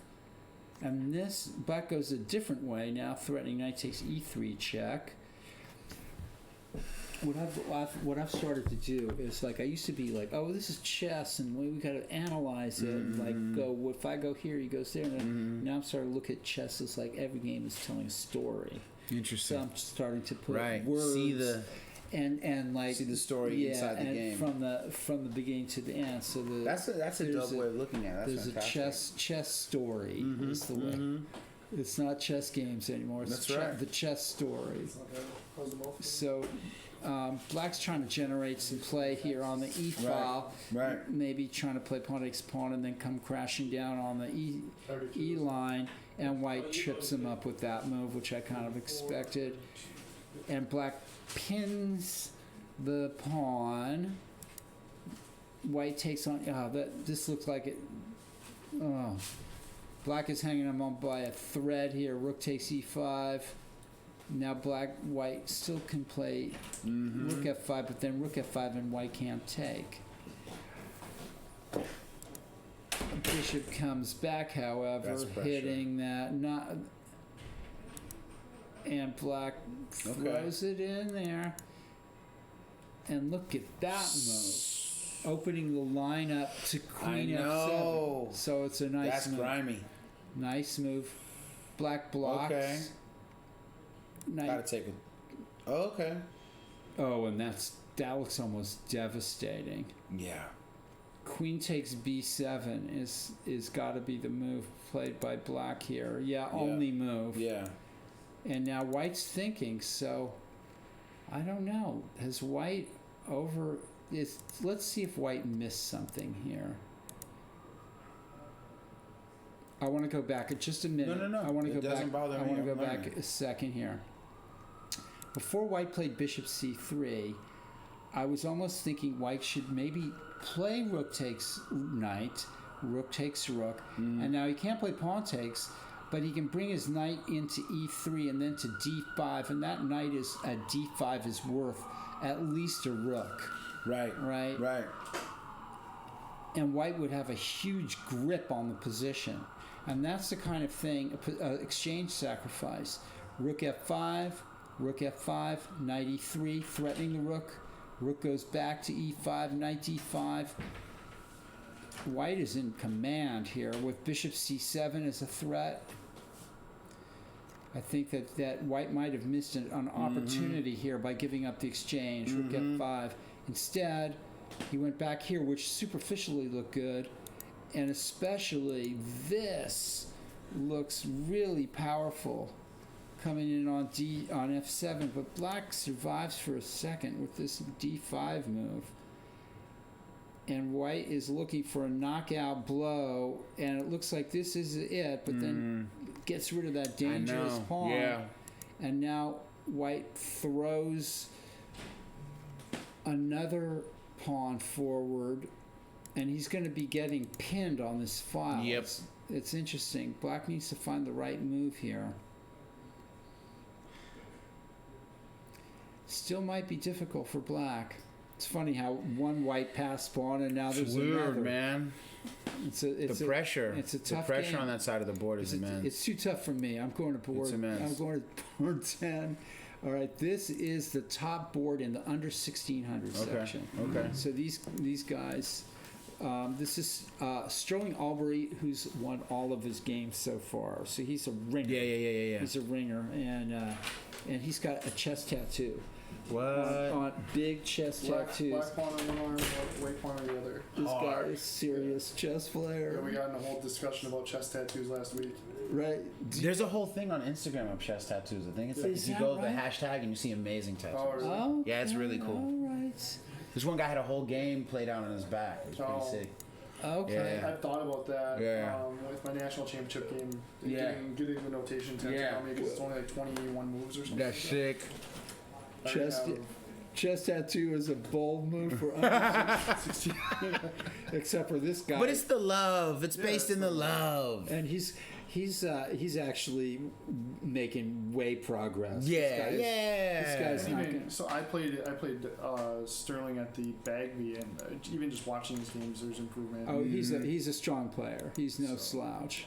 This guy knows what he's doing. He hasn't played the opening too well. I'm going to run back through this though. This H6 is a strange move by John Chan, and H3 is. I don't like it. That Coffee house move. move. Yeah, That's how Irving Chernev would call that. I call them amateurish. Mhm. These H6 and H3 moves have an amateurish edge to them. Yeah, they're played to prevent the. What I would recommend for people is play over grandmaster games and watch when they play those moves. That's the when. That's how you the figure it out. That's how you figure it Yeah, out. yeah. Don't do it for no reason. Because even here, Black can play G5. This is prophylaxis against ghosts. There you go. Prophylaxis against ghosts. That's a good way to put it. Okay. Hoping that he castles. Maybe inside. hoping. Yeah. Black is a player that goes his own way, and looks like white is trying to make some progress here. That's a good move. A5. I still think that someone should publish a chest tattoo calendar. Ooh, that's hot. That's what. Yeah. That's The hot. chest tattoo calendar. You should do it. do it. You should do Doc it. Siebel, do it. Go on Instagram, find all the best pics, and send them a message and see if they're down. Carefully, yeah. Make sure that you're not what I mean? like, copyright Yeah. infringing. What do you know about copyright and images on On tattoos? or no, Are you just worried in about the general? animals that you pick for Tuesday night? The ostrich and the Oh, yeah. dog. It was a dog this The week, ostrich right? is my favorite one. Ostrich. Okay, so I've been putting the pairings up on Tuesday night Right. for this tournament here, and we do the pairings on Monday night, and I've been putting like a barnyard animal. I don't know if an ostrich, a barnyard animal. Although growing up in Wisconsin, there was a farm that had an ostrich and a camel. Have you ever eaten ostrich? I have Really good. the jerky. Oh, Man, it's so good. Does it taste like? You know, it tastes like chicken? beef. Oh, Tastes like It chicken. tastes like beef, only it's leaner, bro. It's really good for you. Wow. Yeah. Bears If are very I don't good eat a lot of for meat, but if I could have some meat, I would grill me an ostrich burger Grill an ostrich. right now. Oh, ostrich egg omelet. I don't know, man. What's Are that? those good? feast. Wow, I bet. It's a big egg, so. Those things are gigantic. It's like footballs. Here at mechanics, you never have any idea of the direction. Because the conversation is going The to conversations will go. Okay, so black's threatening bishop takes h3, and white doesn't get his queen out of the way. Whoa, interesting. Yeah, but the knight can take with check too, so. Well, then bishop Yeah. takes. So if bishop takes h3, Is there some sort of. knight compensation f6 for check, bishop takes?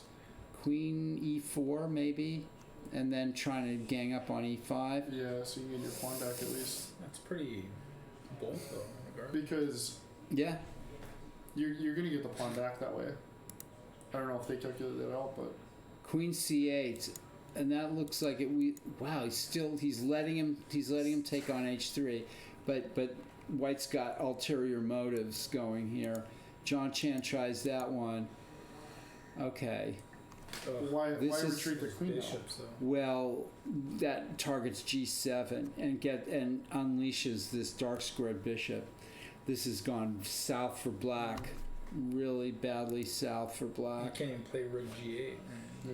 Yeah, I mean he could try the other knight to D7, but queen G, queen No, the king G7. has to play out. Black is desperately trying to hold on. Knight F5 check is completely devastating. Oof. And white just plays simply to win a piece. And this game, black can resign. Hell, Smooth performance. I mean, he just He's let. 8-0, I believe. Yeah, he's eight he'll now. be 7-0.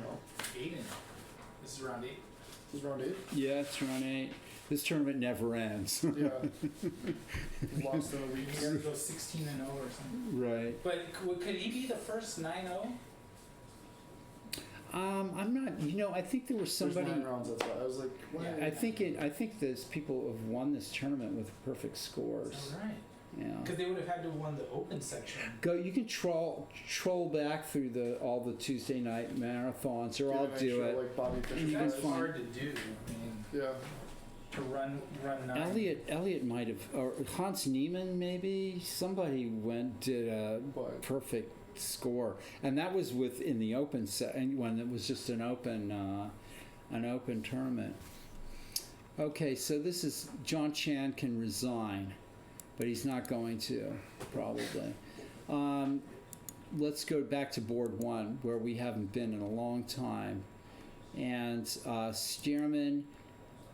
We liked Stearman's attitude in this game. In Queen C7, Bishop D3, White's lining up to play F4, and this is another. I like this as well. This kind of prophylactic. Black is doing everything he can to stem the tide. White is definitely in the driver's seat in this opening here. still has to sign your book. Sign my book. What? I've known longer. I guess Knight F4 would have been met by Queen F6. He ranks the relationships, huh? That's so much. Stearman is just tying Kyron Griffith up here.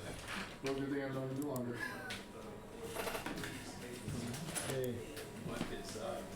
Stearman is just tying Kyron Griffith up. He missed the one and gave it back. Yeah, I emailed you my game. Kyron's bid for freedom here. It's crappy, so, Whoa. what's up with Chiron and Josiah? Wait a minute. I think there's something wrong with the DGT boards here. Uh-oh. Maybe. Word 7's over. Yeah, there's some. It'll resolve itself. I'm pretty sure that Black played Rook E3 here, but the way that we got to that was this way. There's something wrong with the DGT board. Something wrong on board 1 with the DGTs. Let me take a look. That it looks to me like Black must play Rook takes E3. Instead, he plays Rook E5, and then White plays Rook E4, and then Black plays Rook E4, and White plays Rook E3. So my guess is there was an exchange. It might resolve itself in a minute. White one. Did Disa take off? I think. No, he's in the hallway. Okay, Disa's coming back, He everybody. was talking to a regular that follows him on Instagram. Okay. So Adiza has some pretty cool stuff on his page always that I like to follow. I also once in a while listen to his Bishop Chronicles. So that's always a Thank good, you, good listen. Andrew. Yeah. Yeah, very cool. Let's go to board 3. Board 2 we've already seen was a wipeout.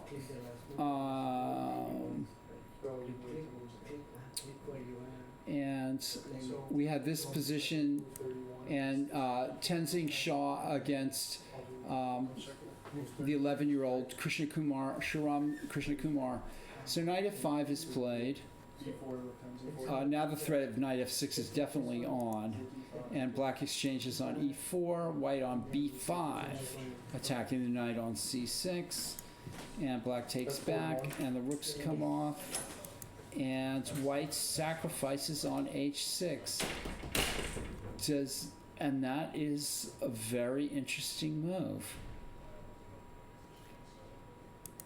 Black takes it, and white checks, and black clears that exchange, and white gets yet another pawn. So white is now 2 pawns for the piece, and the black queen is attacked. Coming up is the white queen invasion. I would queen d2 is probably coming up, and a quick transition over to h6 or g5. This position is risky for black, and okay, queen d7 is played, so we'll see. And so I'm predicting queen d2 here.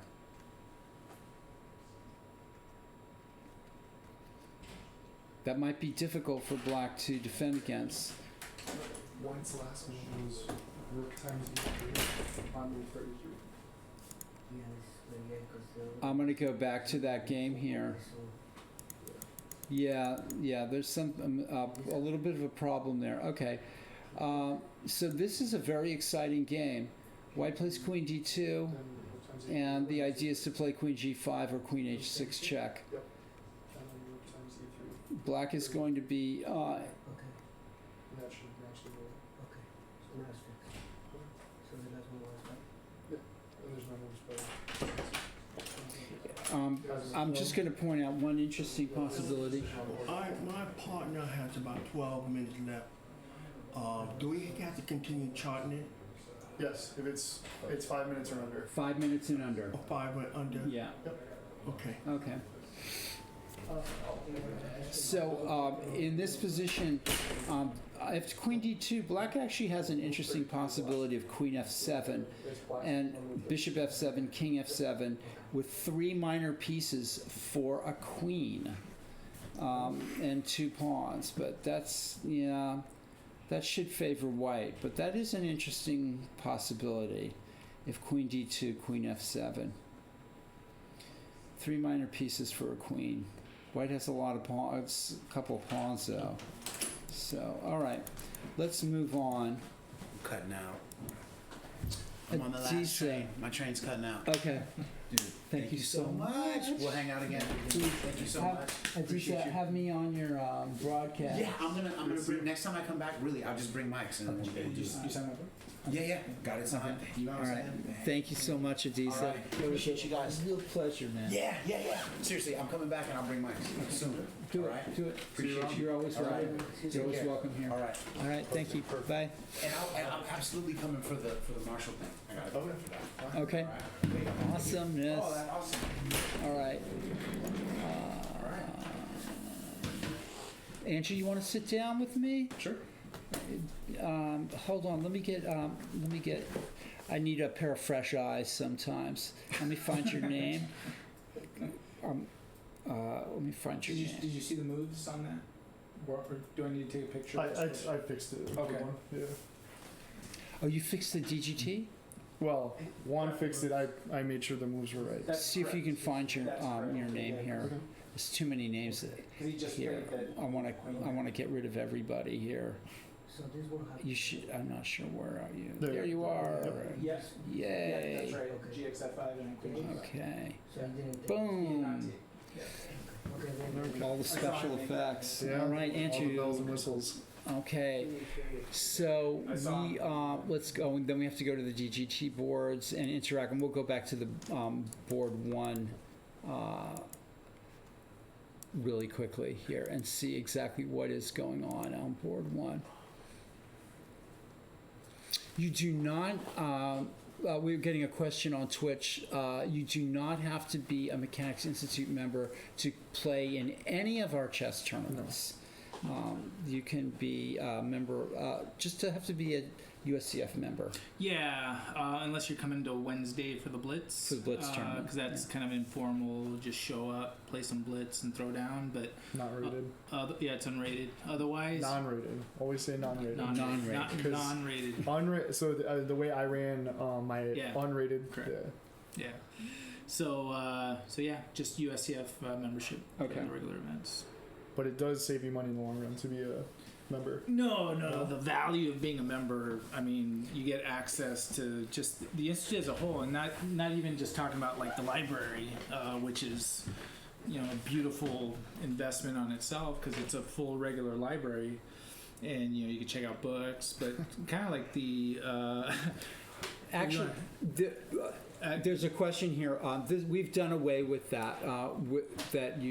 If you win a prize in the Tuesday night marathon, that you become Yeah. a member of the. So at the beginning of the year, we sort of, yeah. Well, that speaks to what I was gonna say. That just being able to hang inside the library is kind of like an advantage unto itself. Because when you play the tournament, you're hanging in the meeting room or in the hallway or in the boardroom, and you're trying to get a nice spot. If you're a mechanics member, you have full access to the library, the second floor, the third floor. Largest chess book collection west of the Mississippi. Yeah, it's just a beautiful place to just chill and hang out. But to the other point is that previously, before, if you win a prize, you have to apply. You have to apply the winnings to a membership, right? Or Right. part of the winnings to a membership. We've done away with that. So whatever prize you win that prize. It doesn't get applied to a mechanics membership like it did before. Somebody's trying to give us the needle, I think, here, but that's okay. We can ignore. Please don't nap at the mechanics anytime. Stearman is definitely he's turning up the heat on Kyron. Let's go back a few moves. In order to break the grip here, Kyron played f5, and I think opening the game up here is just helping white. Yeah, especially And that light square Queen bishop wants to be a G5 part of it. Queen G5 is a threatens Rook E7, and Black is going to find it very difficult to hold on to everything here. If Rook F7, then Rook E8, Rook F8, Rook E7, and that's all she wrote. So this is not looking good for Not for Myron. Black. And even just look at the time advantage. Yeah. When you're up almost an hour, it's... Stearman, I think something interesting has happened. I think Hosea has Hosea's taken things to a new level in his own game. He's now at the point where he's wiping out players that are below, titled players, and he's definitely in form in this tournament. He just went through, along with Eric Lee, did a sort of an intensive chess camp here with Greg Shahade and Sam Shankland, and I'm telling you that class, I mean, And that was here in San Francisco? That was here at the Mechanics, Oh, and it was a there week long, and it had like these really young. Oh, that was this summer? And this summer, Yeah. and boy, was that! I mean, that was a boot camp, a very, very intense boot camp of chess, and I think Hosea has really benefited from that. He's come out like just, Well, anytime you can get a good coach. Sam It is always a great. helps. Sam is a fantastic teacher. I was watching that, and this is very grim here. In fact, it's very possible that Black might resign here. I mean, Rook E7 is a devastating threat. Let's see. Is there any way? I'm trying to survive here for just a couple of moves. Yeah, that queen really isn't active. Really didn't do anything. There's a lot of space around the king, but there's no way to get there. looking at White's king. I'm finding it almost impossible to find a move for black here. It's possible that black will just resign. Rook e7 this is a master class game by Hosea. Right from the get-go. All right, let's move on here. Let's see how this game finished. We didn't quite see the finish of this game on board 7. No, queen f7, then just rook. Queen f7, rook e7. We'll come back to that in a minute. I just want to see the finish of this game. Black's rook is horribly out of the game, and in fact, it's not in the game at all. Yeah, and White's done a beautiful job of taking any square on the 5th rank. It's amazing. Yeah. Black is in complete Sichuan here. They're gonna lose the a5 pawn soon, and Yeah. then Hi, Desi's. Judith's not here? Judith's No, not here. Judith's not here. Abel's around. Yeah. Wow. Okay, so that game is over, and let's go quickly back and answer this question. Okay, so you played Queen D8, and Queen F7, Rook E7, Queen G6, Queen G6, HG, Rook C7 would win the bishop. So Black is trying to find a way to avoid losing with Queen D8. Here, you still can just play. Can you play Rook E7 right away? Well, then Rook F7 might get tricky for a move or two. E7. Well, then can't the knight just take C8 because it protects? Right, Protects and then the he rook. plays Queen C8. Black's throwing. He's throwing some wrenches. What? Whoa. Okay, so Rook E7, Rook F7, Knight times C8, Queen times C8. Right. What about Bishop times F5 then? Hitting the Queen. That looks very strong. Yeah. That looks just Because crushing. then you're getting the Bishop into there. And you're threatening Bishop E6. Yeah. Yeah. That's probably the idea running around. So let's see. Rook E7, Rook F7. I'm sure Hosea is just trying to make the final calculations here. Yeah. Rook F7 is forced. Yep. And then Knight takes C8. Yep, because it covers Rook on E7. Yeah, okay. Black could possibly play H6 there, but if Queen takes C8, Bishop takes F5, and I think you're right. That's pretty much it. And even if it's not immediate, it's you've Black got can a play strong position going into that game. I don't think Black has a move there, because the next move is Bishop E6, and there's pins everywhere. Yeah. I think that the Black is lost. So where would the Queen go from C8 then? It does. I don't think it matters if it goes to D8. Threatening Queen takes E7. You go Bishop E6 anyway. Okay. No piece can take on E7. Yeah, It's both just the Rook everything. and the Knight would be hung up, Yeah. and the Queen's that has no space. The one last thing I'm seeing is Rook E7, Rook F7, Knight C8, Queen C8, Bishop. Knight C8, maybe H6. Could that possibly be anything? So, Rook E7, Rook F7, Knight C8, H6. So my idea is if you play Queen H6, then Rook E7 maybe. Knight E7, Queen E7. Black is threatening to start coming down on E1 with a check or something. Can't you still? So Rook E7, Rook F7, Knight takes C8, H6. H6. I'm just trying to be as annoying as possible. If we play Queen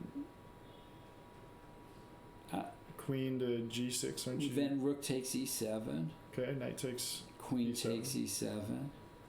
Then still Bishop times. Right, but now I'm looking at these annoying checks on E3 and E1. I'm not saying that they're going to work, But that it's annoying. Yeah, I'm just trying to survive with Black. So maybe Black has a few tricks here. All right, let's move on. We can't figure everything out. Let's go to the third board. Oh, this very interesting position, and Tenzing played Rook E3 rather than I Queen think D2. that was a game they were gonna, or that was a move that he's been looking at earlier in the game. For me, just going out in the hall or going out in the playing Right. room and Queen D2 looked better to me, but or at least more obvious. Knight D4, Rook G3, King F8. Now he Queen gets Queen D2. D2. Okay, so She sent this link in an email, right? okay, Black is thinking. So can Black play Knight takes B3? Yeah, what's really stopping it? Question? Well, Queen H6 check, I guess. And now if King F7, Rook G7 check will pick up the queen. Whether Black has enough material for it or not is we will. But let's say he plays King E7. I guess then Knight E5. Or so knight. Yeah, you're right. Let's check. I'm not sure about this Rook G3 move. Instead, Yeah, it of, looks like White might need one more tempo. to if I was try to Black, take I it. would be really thinking about taking out that Because bishop at nothing's B3. making you take that knight on. For example, Knight takes B3, Queen H6 check. Now let's just keep it simple. Yeah. King F7, Rook G7 check, King E6, Rook takes D7, Yep. and now Knight takes D7. And Black has 3 pieces and a Rook. Mhm. Of course, one of the pieces is hanging at B3, but so what? C takes B3. Black is 2 pieces and a Rook for a queen. Black is winning overwhelming material advantage, or of ultimate. Okay, we got a Knight C8. Okay, let's look at that. This is still unclear. Let's go back to board 1. And on Rook takes E3, G8, Queen G5, Queen D8. White just played Queen D8. Okay, we never got to this point of Rook E7, Rook F7, Knight C8. Instead, Knight C8, but then Queen G5. So I think they're asking a couple moves back, the position we were at. Why can't they play Knight C8 takes first? Where? Right here? Am I running for anything? No, sorry. Yeah. You're at the right spot. Queen D8. Okay, but see, White can't play Knight takes C8. because they just dropped the queen. Yeah, so one day, Perea, I'm not sure, Knight C8 Knight C8. They doesn't just drop the the queen. queen. So let's see what Hosea played. He played Queen D8, Rook D8, and then, okay. So now the idea is to play Rook C7. I was going to mention this, believe it or not.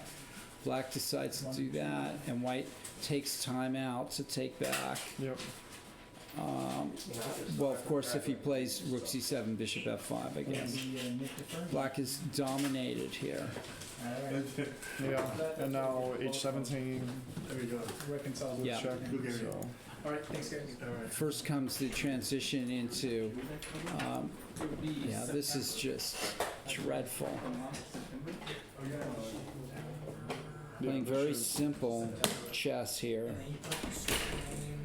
And then C3, that's scary. Yeah, there was a saying when I was growing up, chess is like kissing, keep it simple, stupid.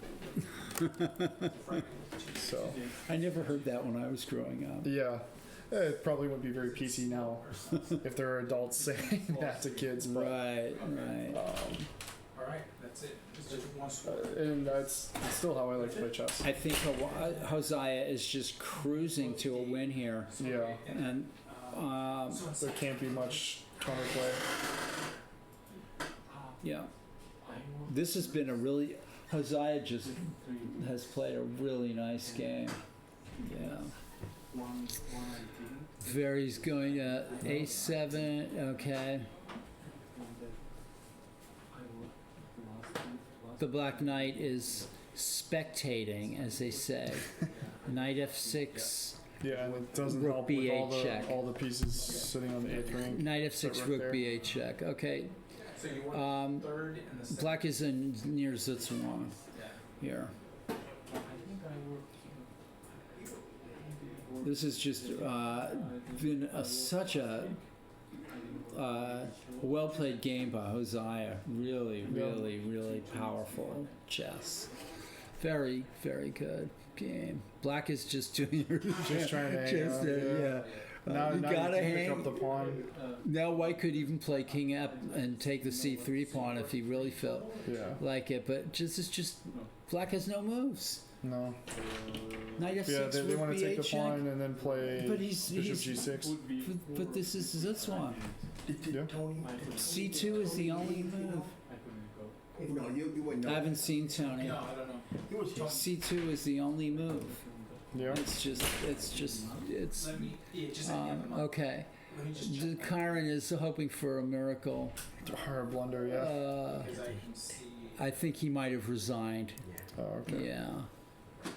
Well, and Kyron's going to come in here, or maybe both of these guys are going to come in here.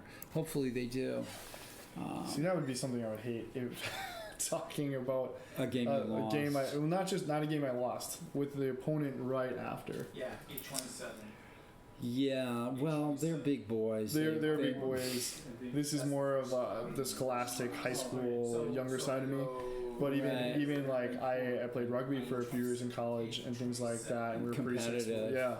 Yeah, we Yeah. won some national championships and everything, even, and something awesome from the rugby culture and chess shares is that you can, in chess, you can go over the game with your opponent. Usually it's Do you have postmortems in rugby too? we have an after match, so Okay. we have a meal and beers afterwards. Right, right. So you hit and knock the crap out of each other for 80 minutes, and then you have a beer and some pizza with them. I think that's Or- great.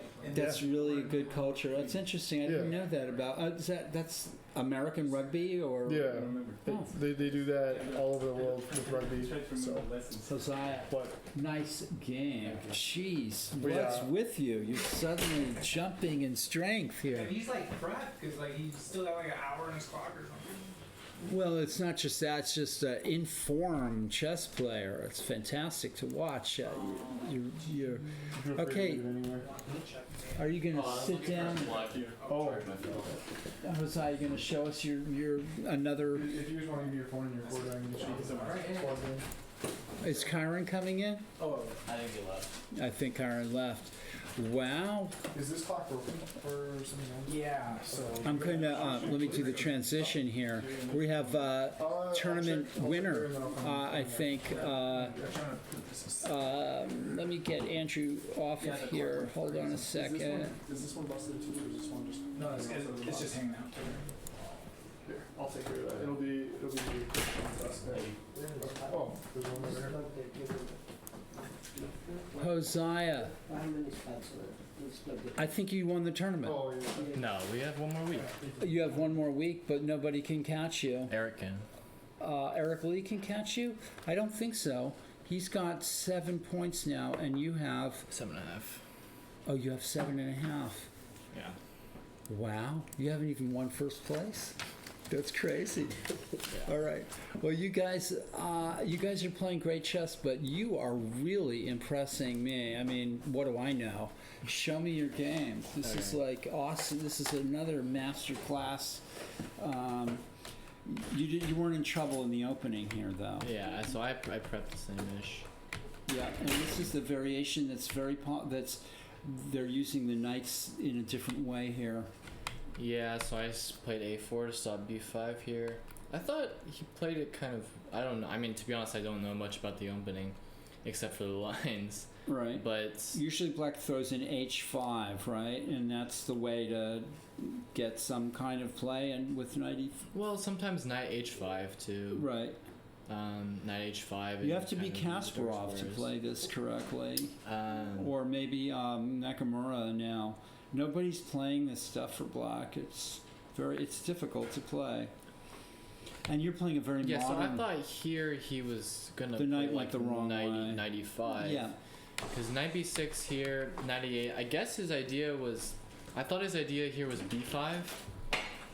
But then you take and play knight Take and play a5. knight a5, right? So this is kind of weird because now he gives me b6 and he gives me this knight on c4, which is quite strong. So here he has to play knight b5. And after we trade, I think I have a much superior position here. Just because I agree. my I knight on agree. e6 is just very strong. It stops him from playing rook a8, rook c8. Yeah. So bishop d7. I kind of just You started. know what? I like that rook ae1 move because to me it says that the king side. I mean, it's just that to me is the one of the moves of the game. Yeah. So I really think here so. I decided to make the b4 concession. I decided that the play was going to be on the king side. It's perfect, and it just lock up suited. the king It side. suited everything. I mean, you're Yeah. just in total control here.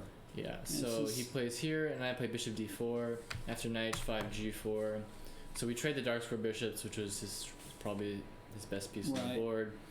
And if he goes knight f4 here, I have queen f6. Right, I saw that. Yeah, and then his knight has nowhere to go. Yeah. So he has to go back to Disaster. g7. The worst and- square for a knight on the Yeah, chessboard. especially with the pawn. I have a pawn on g4. Yeah, that's just And so his one idea here is f5, so I stop it with queen f6.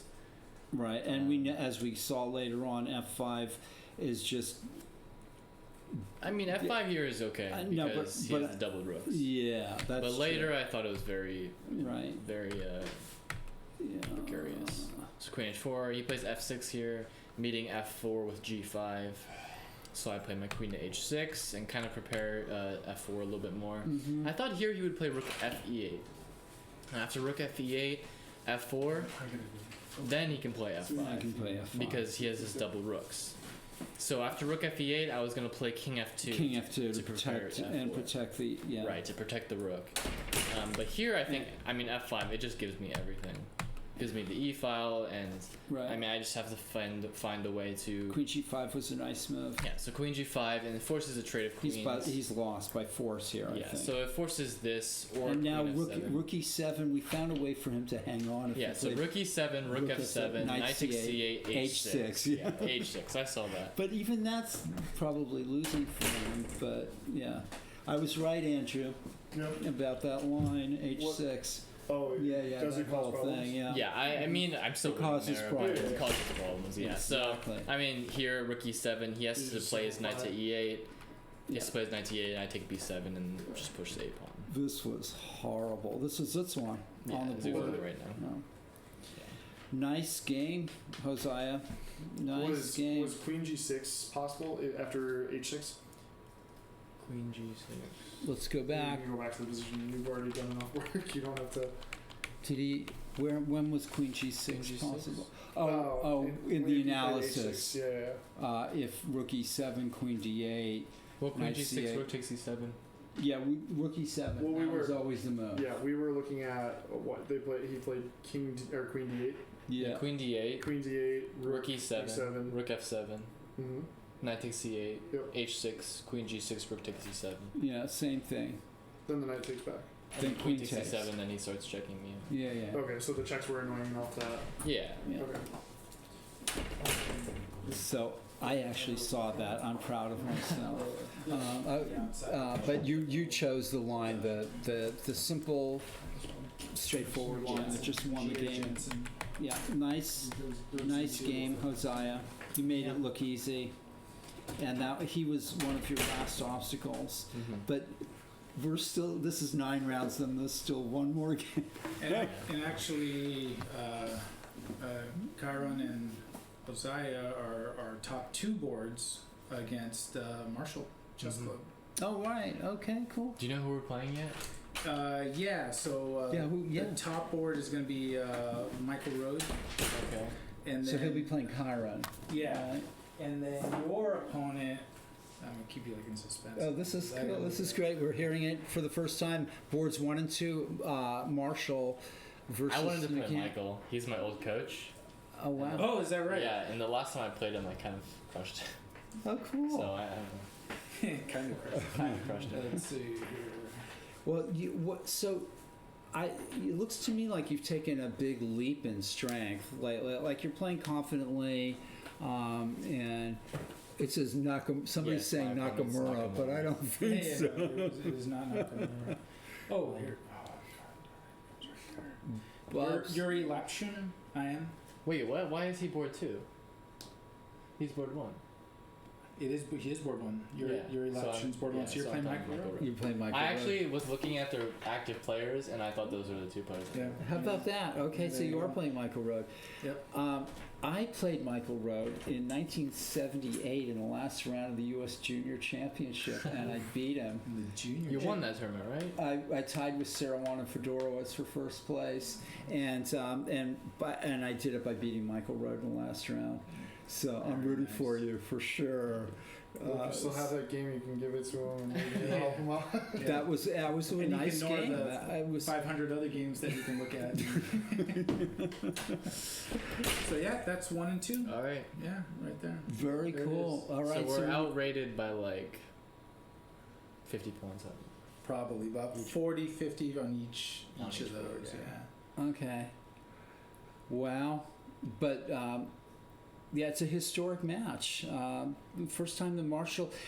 Have we done any research to find out when the last time, or if the San Francisco Mechanics Institute's ever played the Marshall before? Have we ever played a telegraph match or something like that? Well, Yeah, I was thinking Telegraph. Not Maybe ask with, John not- Donaldson. Yeah, he would know. Not with Marshall, from what I've seen. With a lot of various other, but I don't believe with Marshall. Wow. Yeah. Wow, starting a new tradition. So who's Here. our under 2300? We have Elliot. And it'll be Natalia. It was- Natalia accepted. yeah, so it was going to be Eric Lee, but then he played Berkeley, and his post rating was 2301. So he And that went on the October supplement. exactly. Ah. So we asked Natalia, and she did it, and she's definitely mechanics rep. Yeah, yeah. And then our under 2100, it's David Askin Okay. and Manas Paldi. He's in the chat. Yeah, he's in the chat right now. And he's apologizing in advance for something. I don't want to hear it. We need that confident attitude. Manas, The confidence. wham, wham. In Manas, you're streaming chess all the time. You I should know be in, he's. like game I've shape. seen him on Twitch. You, Like, you, all the you should time. be in game shape. I was watching him last night. Look Actually, at this. Board. I want to see this game. Yeah, I wanna because see this game If she too. wins, I'll play her next week. Okay. And Carlos was playing a hell of a game here. Really, I mean, I don't know, Jose. Do you want to go through the opening? I mean, I've You been looking saw at this it, game okay, like yeah. the whole entire time. It was- Yeah. You gotta hand it to Carlos the Well, way he yeah, plays he chess, plays- man. He's like, yeah. you know. Wow. Yeah, he's certainly a fun player. Like, he always gets interesting positions. Bishop h5 check was possible there, wasn't it? It's kind of, It's too routine for Carlos. All right, maybe. I mean, maybe. And this is just great the way he's like I thought here he should have moved the rook to F1. to F1. I was looking at that too. Yeah, like On F3 is a little strange. yeah, but this, and then okay,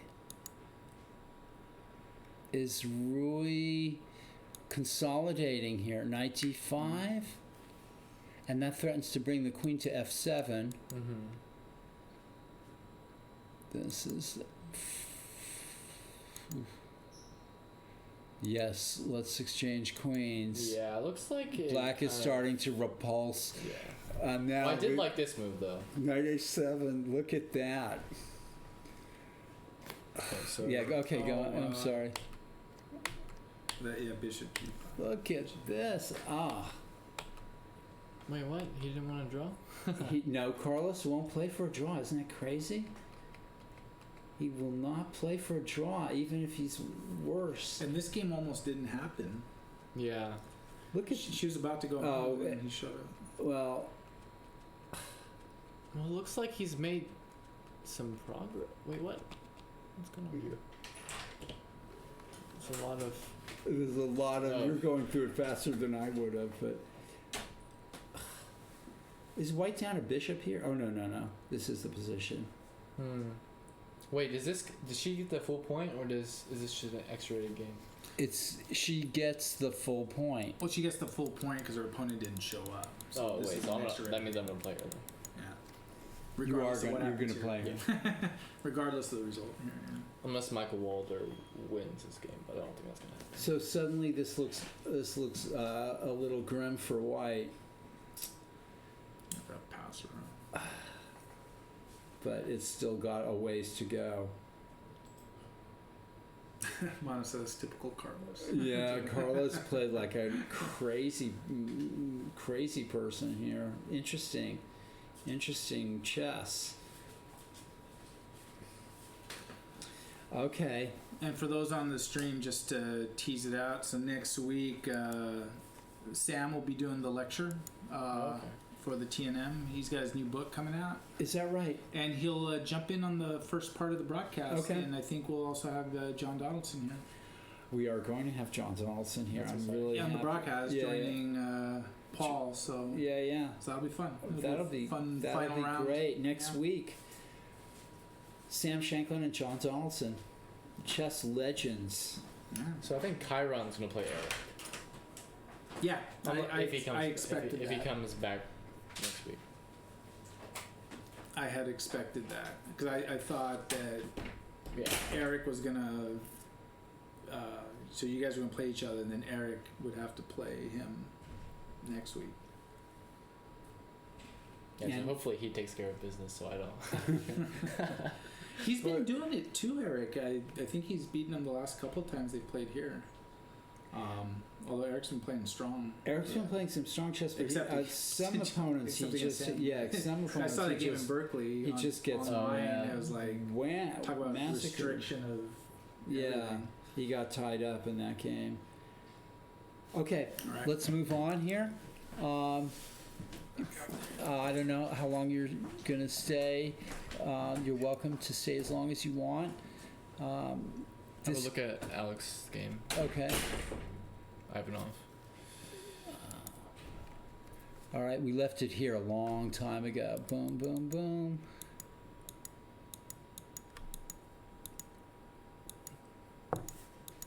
White misplayed this. So, well, this was hard to see what was exactly going on here. Rookie 2, and what's the point of that? I guess. I don't know. I'm not sure either. That's an interesting idea to get that pawn. And Black's trying to find a way to. This is complicated, huh? So I guess he's just gonna bring this knight to D1, take C3. And then he'll have to do it all over again, right? To in order to force the pawn into A1. And meanwhile, what's White gonna do?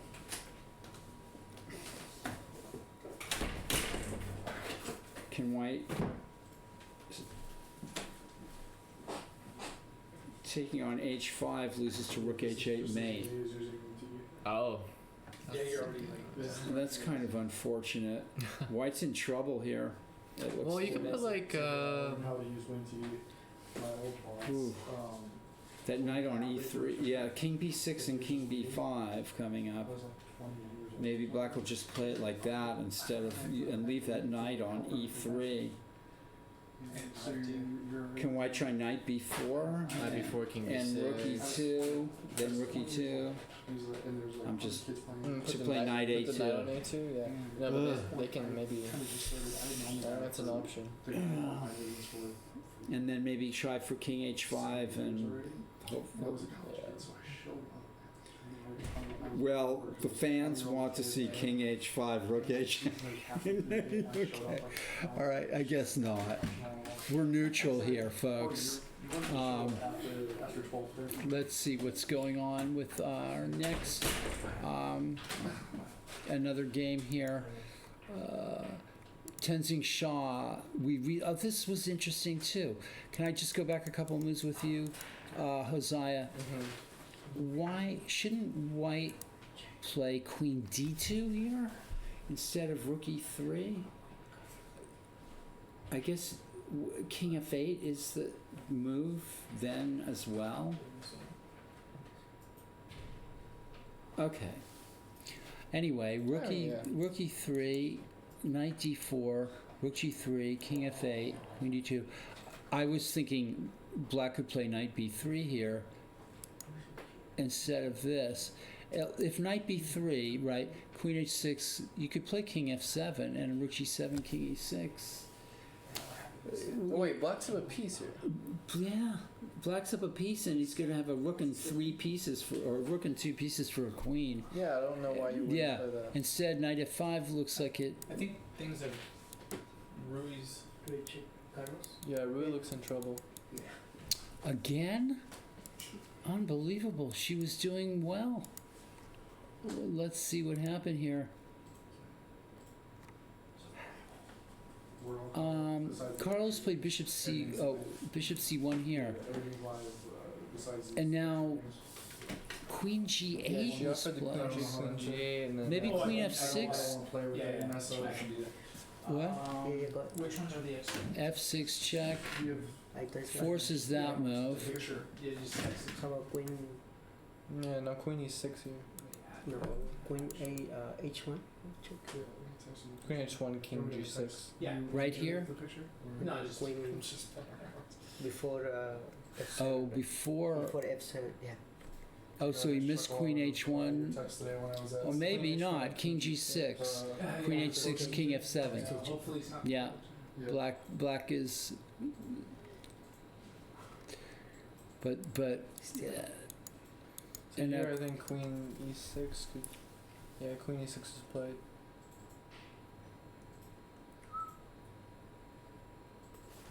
black must have played a move. d5. This is it. Oh, she played d5. Suddenly trouble for black. Why d5? Is that to release the bishop? I have no idea. Yeah, that's a funny move. Or is black still, like what happens on queen d5, king g6 maybe? There you go. Well, I mean, I'm not gonna take on d5. I like my queen on e6. But how do you make Yeah, bishop frog- g5. That's what the move that I was gonna play. Okay. This looks very good for Carlos. Bishop e7 is coming next. Wow.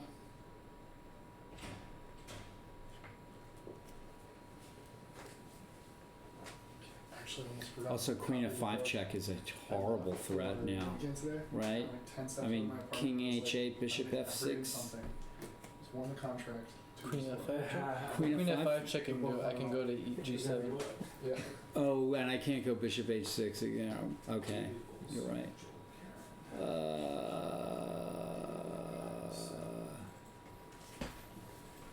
Actually, yeah. Black survives by some crazy things there. But she's definitely. I think. And she- d5 is to play bishop, to be able to play bishop d6. Oh, he missed bishop h6. But then. Oh, just now he missed it. Yeah. Bishop h6. Oh yeah, there was just just- over. That's it. Yeah. He just missed bishop h6. It's over. He's still threatening it, I guess. It's horrible. Now he's starting bishop e7, which is a little bit strong. Yeah. Heisen was going on. Yeah, so bishop d6 stops those threats. But doesn't. Yeah.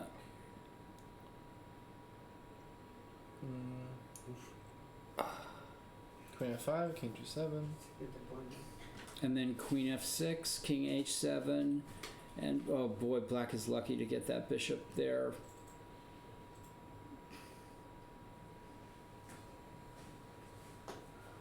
Do you want to read off? No, I have. Wow.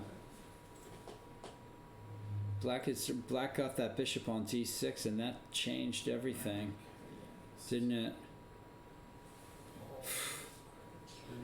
How can Carlos play for the loss here?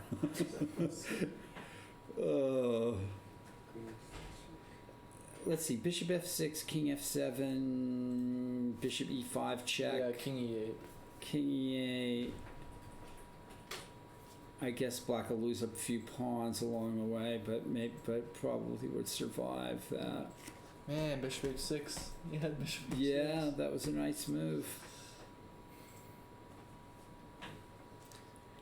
Yeah, Jason Garfield on Facebook said the same thing. Bishop h6 was an easy win. Yeah. Okay, let's move on to Elliot's game, man. any Shaw versus Oh, right. Sharam Krishnakumar. This actually had a few more moves here. Ooh. 95, that's a nasty looking move. Joel Karen, is he still? Threatening the queen and all kinds of rookie 5, queen f6 check. Black. Looks like black one's kind of wrong here. Black went wrong here when you could. I just want to go back here for a second. The highest rated one. Keep it simple with knight takes b3, queen h6, and then even play king f7. Yeah. I mean, okay. Didn't want to lose his queen. And now what happens if knight g8? Knight g3 rather? I guess knight h3, Queen takes f6. f6, and Threats. Okay, well let's see. This happened. okay, I'm assuming queen d6 is going to be played here. But queen d6, knight g6, take back on f5 already wins back the piece. Yep. Okay, let's see. Let's just go. Let's go to Winslow Sodakova. I haven't looked at the since move 17. King g8. This opening looks like it was misplayed by both sides. But now it looks like Elliot's doing well here. Maybe if he doesn't lose his queen on the rank. And now Black's making some progress. He's up for Paul's playing for. Typical Winslow game somehow, right?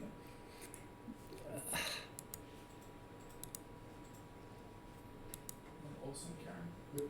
He's got his own ideas about how to play chess. Elliot does, I I think. think black's okay.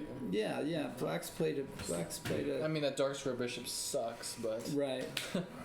And there looks like there was plenty of alternatives for both players down the line, but I'm not sure what should have happened. I Okay. wonder if there's a win in Carlos's game anymore. Let's go So back. he went back. Want to look at Walter sure. Ivanov? Okay. Oh, white found a way Oh, to 'cause plug the A 96, file. yeah. White found a way to plug the A file. So now okay. I can. So then, Yeah, I can take h5 now. and black can't play king b5 That would be for a move, yeah. This game is starting to get too wacky to predict here. Yeah, so king g4 here. And then king takes b5. Yes. And then I guess knight c5, preventing the king from coming in. White's somehow surviving. Yeah, it's crazy. Okay. Let's take a look at the Carlos game. So. Queen f5, king g7, queen f6, king h7.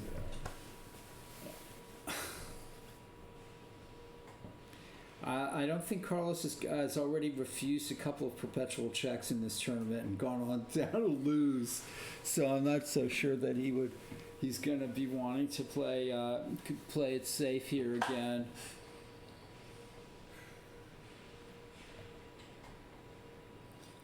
That black bishop arrived on d6 at just the right time for black. Yeah. It's amazing.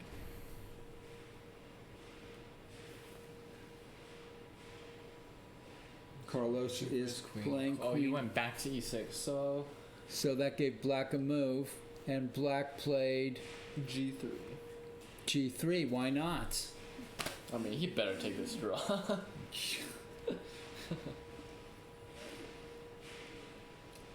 So bishop f6 maybe here. He should have played that before, actually. Yeah, I don't know what. Here, look, here. Bishop f6 here. Okay. Queen f5 is threatened, you can't really stop it. And that will lead to queen h5 check at the. Well, then what? Wait a minute. Queen f5, king h6, and if queen g5, king h5, and then queen h6 interposing. And then. Okay. So queen f5. Of course, if you can take that pawn on g4 with check, or I don't know. Carlos really blew it with the bishop g5 move. It's amazing. So what is he gonna play here? How's he going to play for the loss? Okay. I'm almost not wanting to see it. She's got 47 seconds left, and this is clouding his judgment. It is. It's clouding his judgment. I'm sure of it. I've played Carlos enough to know that. Well, we'll see. I mean, who knows? He might find something in his 31 minutes that he has. Bishop f6. He's doing it. Oh, he did it. What about G2? Okay. G2? So now he can win the pawn with check, maybe? Maybe not. So queen check, king h6. Does bishop g5 check? No, that's just going to repeat the position.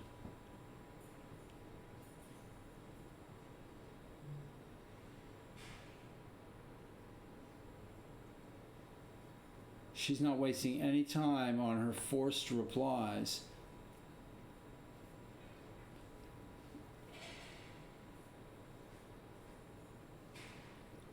Do you see a win here?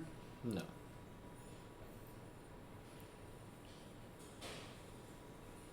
Queen h5, when queen g5, king h7, queen h5, queen h6. I mean, that's not too hard to see that that's leading white down the road to a loss. So white should take the draw here with queen g5 check. Carlos used to win, and now he's got a draw, but will he do it? Yeah.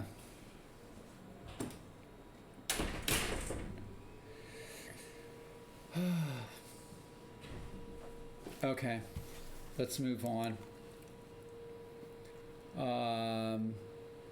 Man, Sterling Albury. He's 8-0. Yeah. But he's already proven that he's yeah, I mean, he's already 1500, like, live right now. I think he just won a tournament, won a section of one. Yeah, he won the Birmingham Open. Right. Right. Okay. Let's go to this game. Okay. Bishop takes d5. Oh, wait. 95. So queen e6. Played queen e6. Was played instead. Bishop takes d5, and then queen e5. White's running out of fuel. I think it's like a tick e4 here.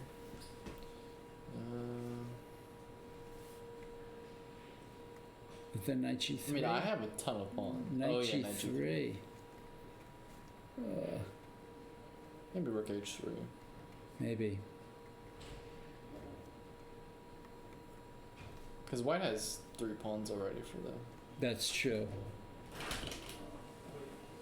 Well, the rook h3 takes d3, threatening mate. Well, rook h3. If I take another piece, Oh, right.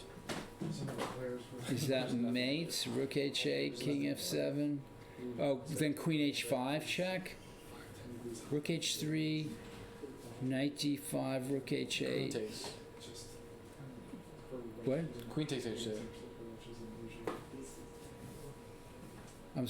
Rook h3.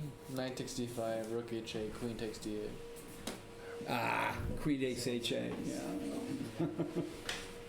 So is that all she wrote? I don't know.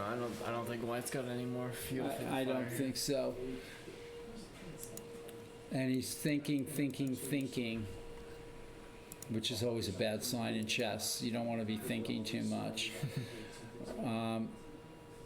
let's see. Okay, let's go back here a few moves. And Elliot went pawn snatching on the queen side. Rook a4 threatens the bishop on e4, defended, and then black sets up the threat of rook a4, and now she's trying to attack on the a file.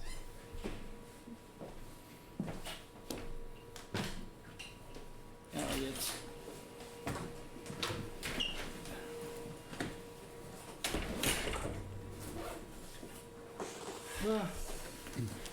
Okay, we'll see if that works or not in a few minutes.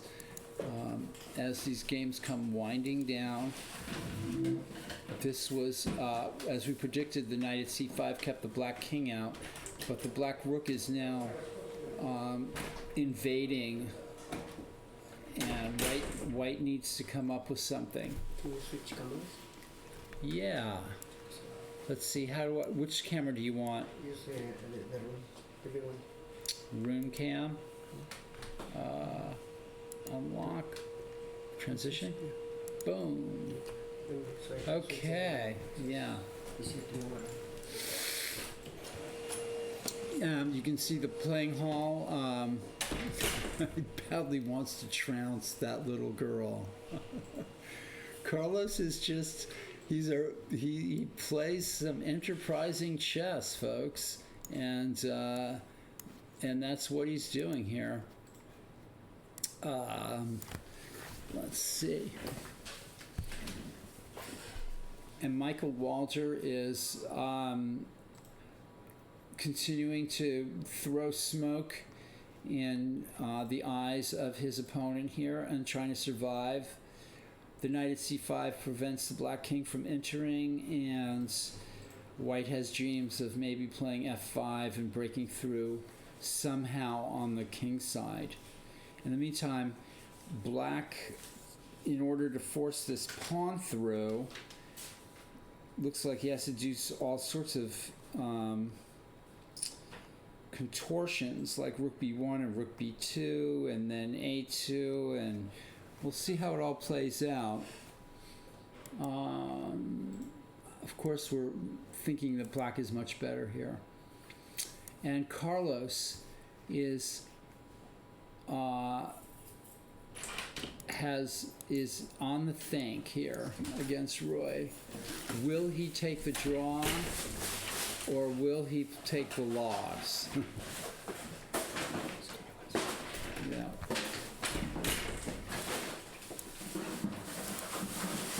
Let me take Stearman off of there. Wow, that's a bloodthirsty view of the board. It's like right on top of, oh, that's great. That's awesome. I love it.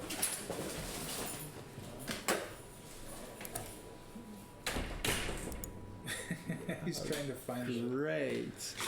Fantastic. I'll take Stearman out, yeah. Okay, there we have Carlos That's a Davila. great- What a great shot. That's a great shot. You know, we can always take what do they call it? Screenshots of anything Sure. that's here. You know. On the broadcast and make it like Yeah, a picture. it's always possible. Here we see the ruthless Carlos Davila. That's a great shot. I love that. Yeah, this is the It like represents the battle of the night, right? Just the swings, the back and forth, the style. whatever the result of this game. I think, whoops, that didn't quite work out, did it? It's like a memorable game. from a memorable night. Yeah. I'm going to take my name off of there and Abel Paul. There we go. So, Abel, another successful Tuesday night marathon round. It's just every week is something incredible here. Yeah, it went really well. Yeah, things are going good. The games are winding down. And we have people watching. And Carlos is... And she has like 40 seconds left. Carlos just played a funny move. and maybe not the right move. Folks here, let's. Is he playing the time or in the person, or is he playing He's the position? playing. She instantly moved, so Well, she only had. She's. that's the only move she has. Yeah. Carlos has to play queen. Has to play for a draw here with Queen F6, King H7, Queen F5, and King G7, and it's a draw. There's no way. Josiah and I were looking through this, and it doesn't seem to be a way to force a win. Our videos are stored. Clips. Yeah. YouTube, yeah. Yeah, our videos are stored on YouTube, on our YouTube channel. We have 85 or so videos. Yeah, I Now it think. looks like Carlos is taking the draw here with Queen F5 check. A result that this has been a great battle. Great battle. Carlos has gone after her hammer and tongs. What they call hammer and tongs. Look, she has her. Is that her queen? That's She's ready to hopeful. promote that. She's ready to promote that with check. By the way, That's that would be a queen with check. That's a psychological threat. I'll tell you, Carlos has a sporting. He's got the queen in hand ready to go. That is a Yeah, it is an awesome moment here at look at the she's getting club. the stare. She's getting the stare. You cannot find this watching tournaments at the Sinkfeld Cup, folks. This is a unique chess experience that you can only get here at the Mechanics Institute. Savage, yeah. Yeah, little kids have the psychological edge for sure. But Carlos is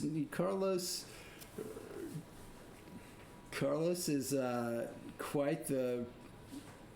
He's thinking, how can I lose this game? Oh. He's gonna try something. He's so There's so no averse. way. He's so averse to a draw. It's ridiculous.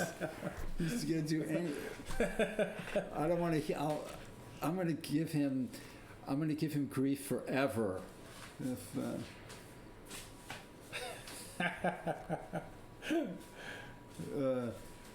And Doc Siebel says on Twitch, an 8-year-old girl once mopped the board with me, complete with her knocking my pieces off of the board with every capture.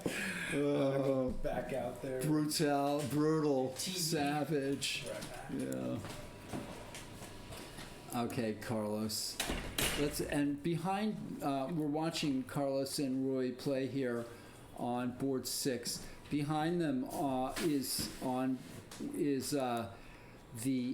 on board 5 is the Ivanov-Walter game, and it's progressed to this point, and it looks like Walter is in serious trouble here.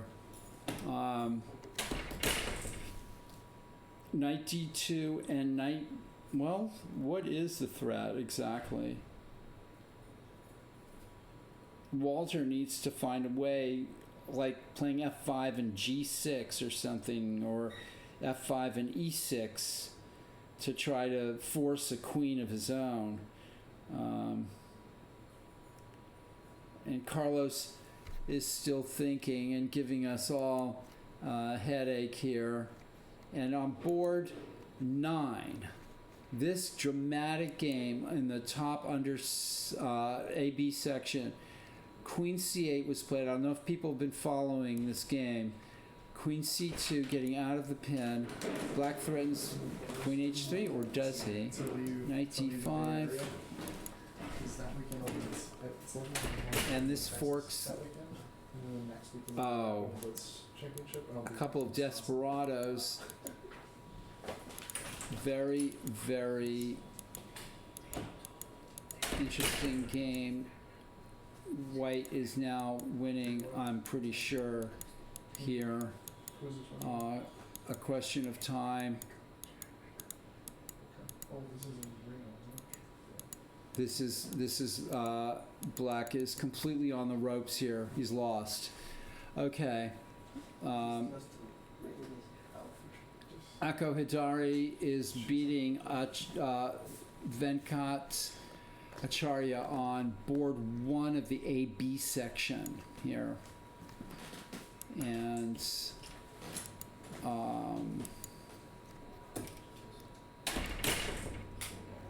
this game was a rout on the board 1 of the under 1600 section. I'm just going to go back a couple of moves here. Black lost a piece and then gave up a rook and a bishop as well, and then just resigned. Okay. Joe Marcus and Kevin Kuchek was agreed. A grandmaster draw was agreed in this position, with the position really locked up and both players wanting to go home.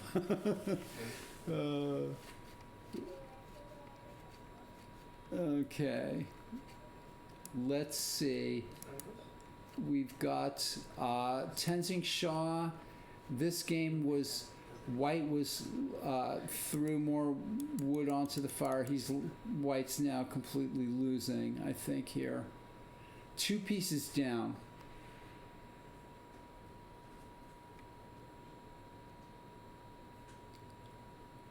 And Carlos is taking the draw. Incredible. Incredible. I want to get Carlos in here. See if you can get Carlos in here for a second. I really just, he won't want to, but I want you to grab Carlos. Rui won't come in, I don't think. Ask her first. Ask both of them. Tenzing is busted. He just threw too many pieces out. He's coming? Okay. All right. We're going to try to get Rui Yan or Carlos or both of them into the room here. We'll see if that's possible.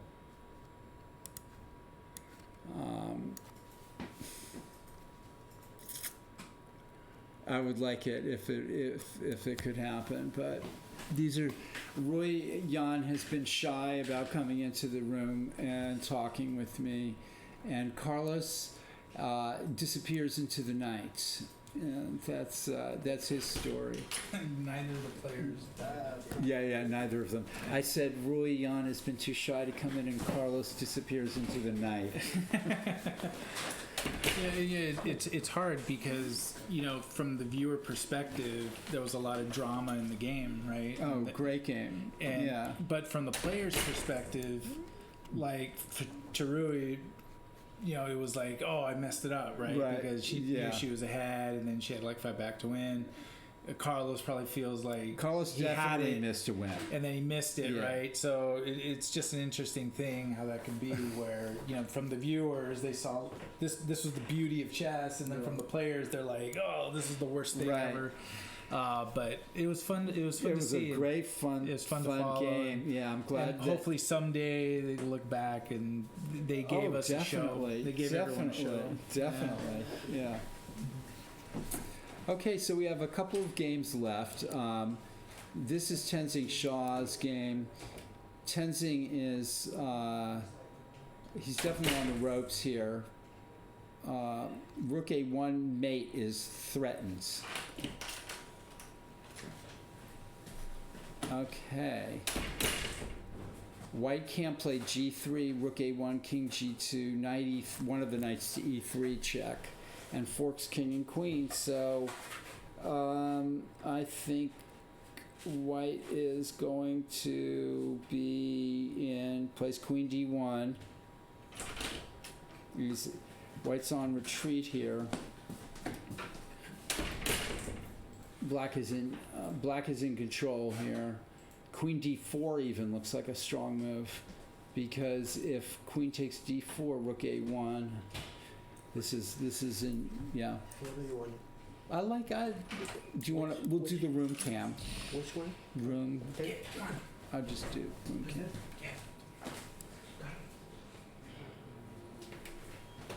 I'll wait for you.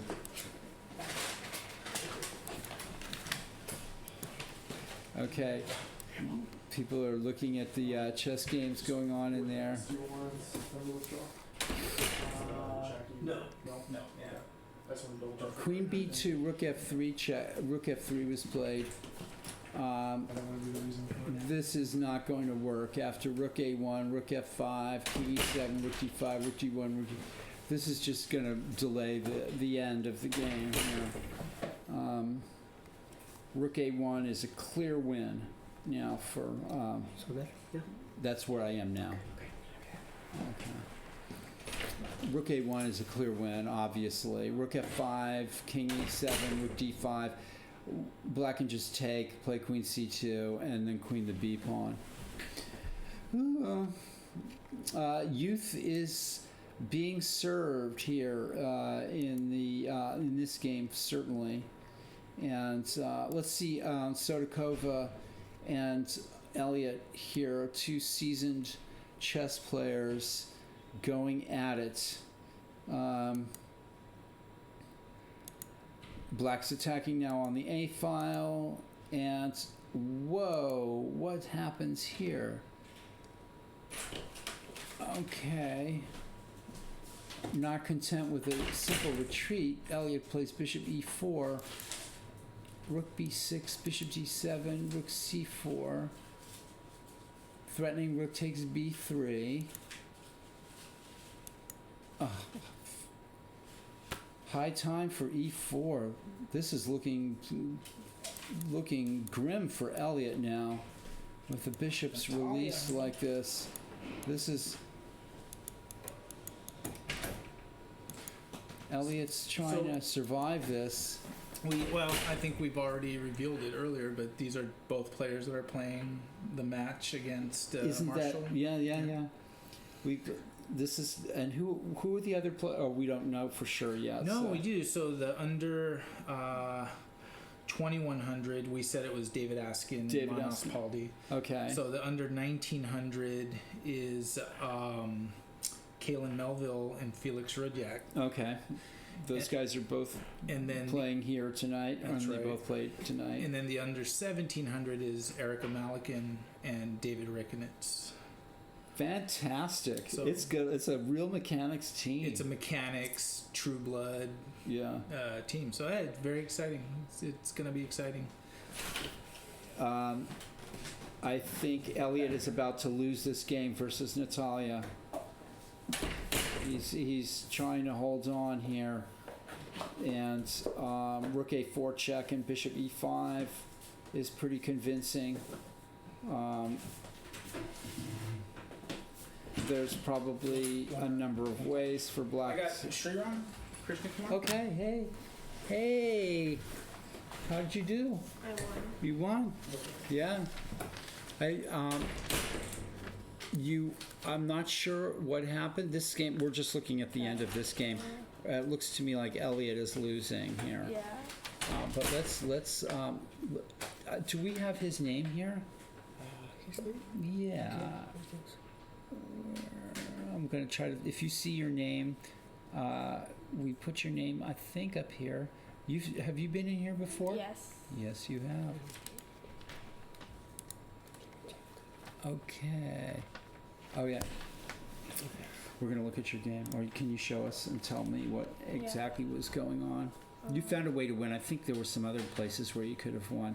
Your opponent just kept throwing chess pieces at you, and you were like dodging right and left, and then boom, you. It was very complicated. It was complicated. I didn't know if I could survive that. Right. What's going on there? Oh, he's on top of my board. Okay. We'll just leave it where it is right now. Hold on. Yikes, I don't like that thing, the way that it's, I'm going to shut it off, and I'm going to put the room cam back on, and then boom, and then transition. All right. What board were you on? I was on board 3. That's right.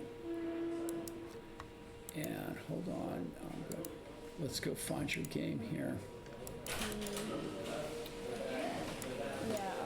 Okay, Juan, I went back to the other thing.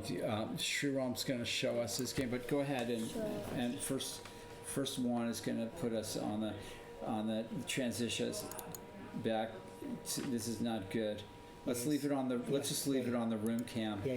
Yeah. So let me fix that. I think it's on electromagnetic. Here, you want to do the mouse? My fingers were getting tired. Okay, So the Shriram. opening was normal, right, Lopez? Yeah, slow. You know what they call it? The slow Pez, because it's the slow way with D3. Yeah. I play this as white as well. Right. Okay. So you can teach me something about it. And I didn't really know A4 here. Okay. I was thinking that he was just gonna play like C3, rookie 1, Okay. BD2. Yeah, I think just normal moves, right? I was thinking about like trying to not play H6, but I couldn't. Like I was thinking of Knight A5 here. Knight A5 but looks attractive. Yeah, but Bishop A2 always was annoying because now I can. Whenever I play Rookie A, he has Knight G5. That's true. And how are you going to make counterplay? Maybe C5? I mean, you can just do the normal thing there, maybe. It's possible. Yeah. But I was trying to get ready for D5. Okay. So I played H6, Right. Rookie A, Bishop, Right. Bishop F8, and I think Bishop D2 was a waste of time. I was not going to play Knight A5 anymore. Because now, even if I play it and play C5, there's no use. So No, you've got your plan, yeah. So maybe Bishop, well, he's developing. Yeah, I mean, it's not too bad of a move. Yeah, and so now he played Knight E3, and I had missed this. I thought I could play D5 next move, but after this, I cannot play D5 No. Because it loses a pawn. Yeah. And so I think I was thinking about like how to stop Knight F5.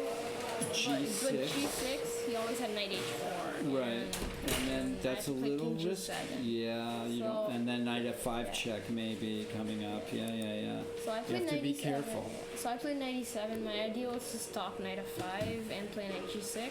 Right, I like. Yeah, you saw what he was going to do. That was a good move. And then he played Knight H4, allowing B5. Right, And and I that think this. that I looked like a think, good move. I had to do it. I mean, this and- is the struggle. This is the chess Yeah. struggle, right? And It's been a good game so far. yeah, and now Knight G4 and everything becomes tactical. So I Like a was- safer move for him was to play maybe Knight. Well, if he plays Knight F5, maybe you can take on Yeah, E4. that was always my point. Right. I was thinking he might take on D5 first instead of Knight G4. Mm-hmm. Maybe. he But then takes- you take but back. Yeah, I just take back with and the- everything's fine. I for me. think so. Yeah. And so after Knight G4, This is that. Yeah, he decided and, to. and get- so I think I can never take on G4 because then when he takes H6 always falls. Yeah. Right. And so I was thinking that. Let's see. Maybe you could take and then Bishop C8, Then you just Then- Queen G3. and then Knight H5. Can't do it because your knight's gone. Yeah. Okay. All right. Okay, I agree. Knight G4 just brings his queen into the game. Yeah. So I was thinking of just moving my E7 knight, so then F6 is guarded, and there's no bishop takes H6. And Yep. I think Knight C6 is. Knight also- C6 is a great move. Yeah, I I really was- like it. I was It's- calculating Knight G6. The only problem was the bishop on B3 would be on fire then. It would just. Like the Yeah, pin. although it's worth taking Yeah. another look at it because it might work, Yeah, right? It might actually work. Although he's got that AB5 distracting your queen too. I don't like that. Yeah, I think I can take on A8 with the bishop. that's true. So maybe it would work too. I thought Knight C6 was more safe because I can always go Knight D4 trying to get rid of Yeah. the bishop. No, Knight C6 was a nice cold-blooded, practical move So, because his knight on H4 is hanging. So I like Yeah. that move. So Knight F5 I think was the best move for him. Now he has to try to take on H6 and do something there. Yeah. At first I was not thinking of D takes E4 because I did not want to allow bishop takes H6. I was thinking of knight d4, but then knight takes d4, e takes c4, e5, and I didn't want to play knight takes g4. Okay.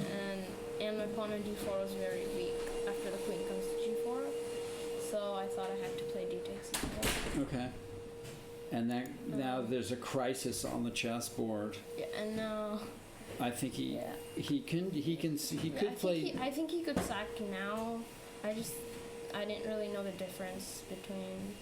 But after a takes b5, I was calculating knight d4 here instead of taking on b5. Right, I thought that might give you a jump up in the game. The only problem was after like knight takes d4, e takes d4, he can always take on a6 and just back my bishop, Clemens one. and then he Yeah. can take on f6 and e4. Okay.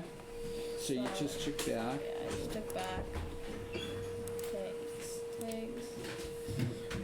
That didn't seem to help him at all. Yeah, I don't see the I don't difference think it though. did. Yeah, and so here I was thinking of not taking on h6, and I was thinking of just playing knight d4 here. But he always had bishop takes g7, which... And then Yeah, knight and then knight h6, h6, yeah. Anyway, yeah. Okay. And Right. it was too complicated, so I just took. No, that makes sense. And then I took again. I didn't mean, think I- this attack was enough. Yeah. Um, And now I played king g7. I don't see the difference between king f8 and king g7. And I thought my I'm knight. not sure, but I thought my knight on f6 It was was a guarding wrestling the square. So what happens if he returns to f5? If you return to f5, I think I just have king g6 or king Okay. f8. King f8, queen d2, king g6. He could go back to h4 check and just And say, then- "Do you and want to then- draw?" And then I can play king h7. Oh, I see. Then f7 hanging. Yeah, it's Knight still f5 complicated. check, yeah. I mean, maybe you could play king f8 and if queen g2, G2, knight g8 even. Yeah. That's a cold-blooded move, but Yeah, it that- seems to yeah. cover a lot of squares. Yeah, that might work. Yeah, because like the queen is also protecting queen g5. So Right. whether- Now, I think after knight f7, you're winning. Now, Yeah. after queen, you played. I played queen d7. I was thinking of queen d4, but I didn't really know the difference. The only thing I thought was I wanted my knight on d4 to take the bishop. And I thought the knight. I was trying to trap white's knight on f7 Okay, by going to g4. I like queen g7. Yeah. And now, And what I- if he should play queen g2 here? Yeah, But queen then you d2 play is- king f8. I was I was thinking of like king f8 or like knight Queen g4. h6, even. king e7. I don't think he's got enough. Yeah, maybe even knight Sure. g4. Sure, we're going to switch cameras here. There's an empty chess room out there, folks. Oh, still. No, don't. Yeah, for now. Yeah. There's an empty chess room, and the last man standing sitting with me, Sharam Krishnakumar, played a great game here. You were never in trouble in this game, I don't Yeah. think. And I think after this, rook e3 is a good try, but I don't Because think... queen d, yeah, I don't think it's Yeah. good enough. Rook e3, Yeah. knight d4 was killing. Yeah. And now, rook okay, king f8. Queen And now he d2. plays queen d2. But here I was thinking, you could have made things simple for yourself, maybe. But and I was looking at it with Hosea too. We were thinking, what about knight takes b3, Knight takes b3, queen h6, king takes king- f7, rook g7, king e6, rook takes d7, knight takes d7, takes e3. and you've got a rook in two Yeah. pieces and a pass Yeah, pawn at d3. I I think think I that's could have also done that. maybe. But I mean, because this left you open to some. Although we didn't look at it any Yeah. much. Maybe this wins too. Yeah, I was thinking I was could just stop wondering if you h6. had looked at that I line looked at too. it, I just didn't want to... You didn't want to give up your Yeah. queen. I don't blame you, especially if this wins too. You know. Yeah, so after Yeah. knight f5, queen g5, yeah, this move complicates it. I thought you would just play like rook h3 instead of queen g5. Because queen g5, here I was thinking of knight takes g3, but after queen takes f6, I think I'm losing. Wow. I'm not losing. Because you I can't need- play Queen E7 because Yeah. of Queen H8 main. Yeah, so I had to play like Queen F5 there, and then Queen H8, King E7, Queen H4, and then he takes on G3, and my advantage has gone down a lot. Because like I don't even have the passed pawn on D3, and I'm only up in exchange. Okay. You saw a lot during this game. You Yeah. saw a lot. It's really cool. It's neat listening to you analyze. And Bishop D5, I think it just blocked off White's bishop. Uh-huh. It was kind of hard to do anything as White. If you take on F6, I take on F7 with the queen, and Yep. everything works because the knight on F5 blocks every single square. Yep. Knight F5 was yeah. If you take on D5, I take on D5 with the queen, and then whichever knight you take, I take on F7, and I'm fine again. And so I thought I was winning here. Knight takes D5 is complicated a little bit more, but Queen E6 is just winning. Because now my queen protects everything, and your rook and your bishop are hanging. Yep. He never had a chance here. And now, yeah, the good thing is my queen on E5 stopping rook H8. Another good thing is that you're 2 pieces up. Yeah. Just thought I'd point that out. Okay, yeah, so he keeps That's trying. expert English. Yeah, that's right. That's why they pay him the big bucks. Yeah, yeah. Queen of 6. So he can't exchange it, and Yeah. he's suffering from the back rank Yeah, problem. and now rook A8. Yeah. I think this just finished it off quicker. Yep. Because now, after queen takes B2, my queen still stops rook H8. Yeah, and this is just Yeah. hopeless. Now if you take on F5, knight F6, it's... Yeah. Yeah. Yeah. Or you could even move the king and let him Yeah. take on D5 and then exchange. I was and thinking actually if I did that, I could play queen B1. oh yeah. And so then that's also winning. Yeah. So, are you becoming a chess master after this tournament? I might. I'm not sure yet. Oh, I think you're overdue. You're getting kind of old. You need to become a chess master right after this tournament. Congratulations, a really good game, and you saw a lot during that game. You certainly saw more than he did, and so it was a good game. A really good game. Yeah, I think. Yeah, it's just. Yeah, keep it up. So, who have you played in this tournament? I haven't been following have you played? How many masters have you played? I've played Josiah, I've played Eric, I've played Ilya. How'd you do against those guys? I lost against Josiah and Eric. Right. I beat Ilya and Good experience. Kyron. You beat Elliot and Kyron. That's right. Yeah. This is incredible. You're having a fantastic tournament. You gotten to play like 5 or 6 masters, right? And I beat Strong base. and you've beaten a few of them, and yeah, this is fantastic. So see you next week for the final round. All right. Thanks. Wow. Okay, that was Shriram Krishna Kumar. We're wrapping it up. You can hear the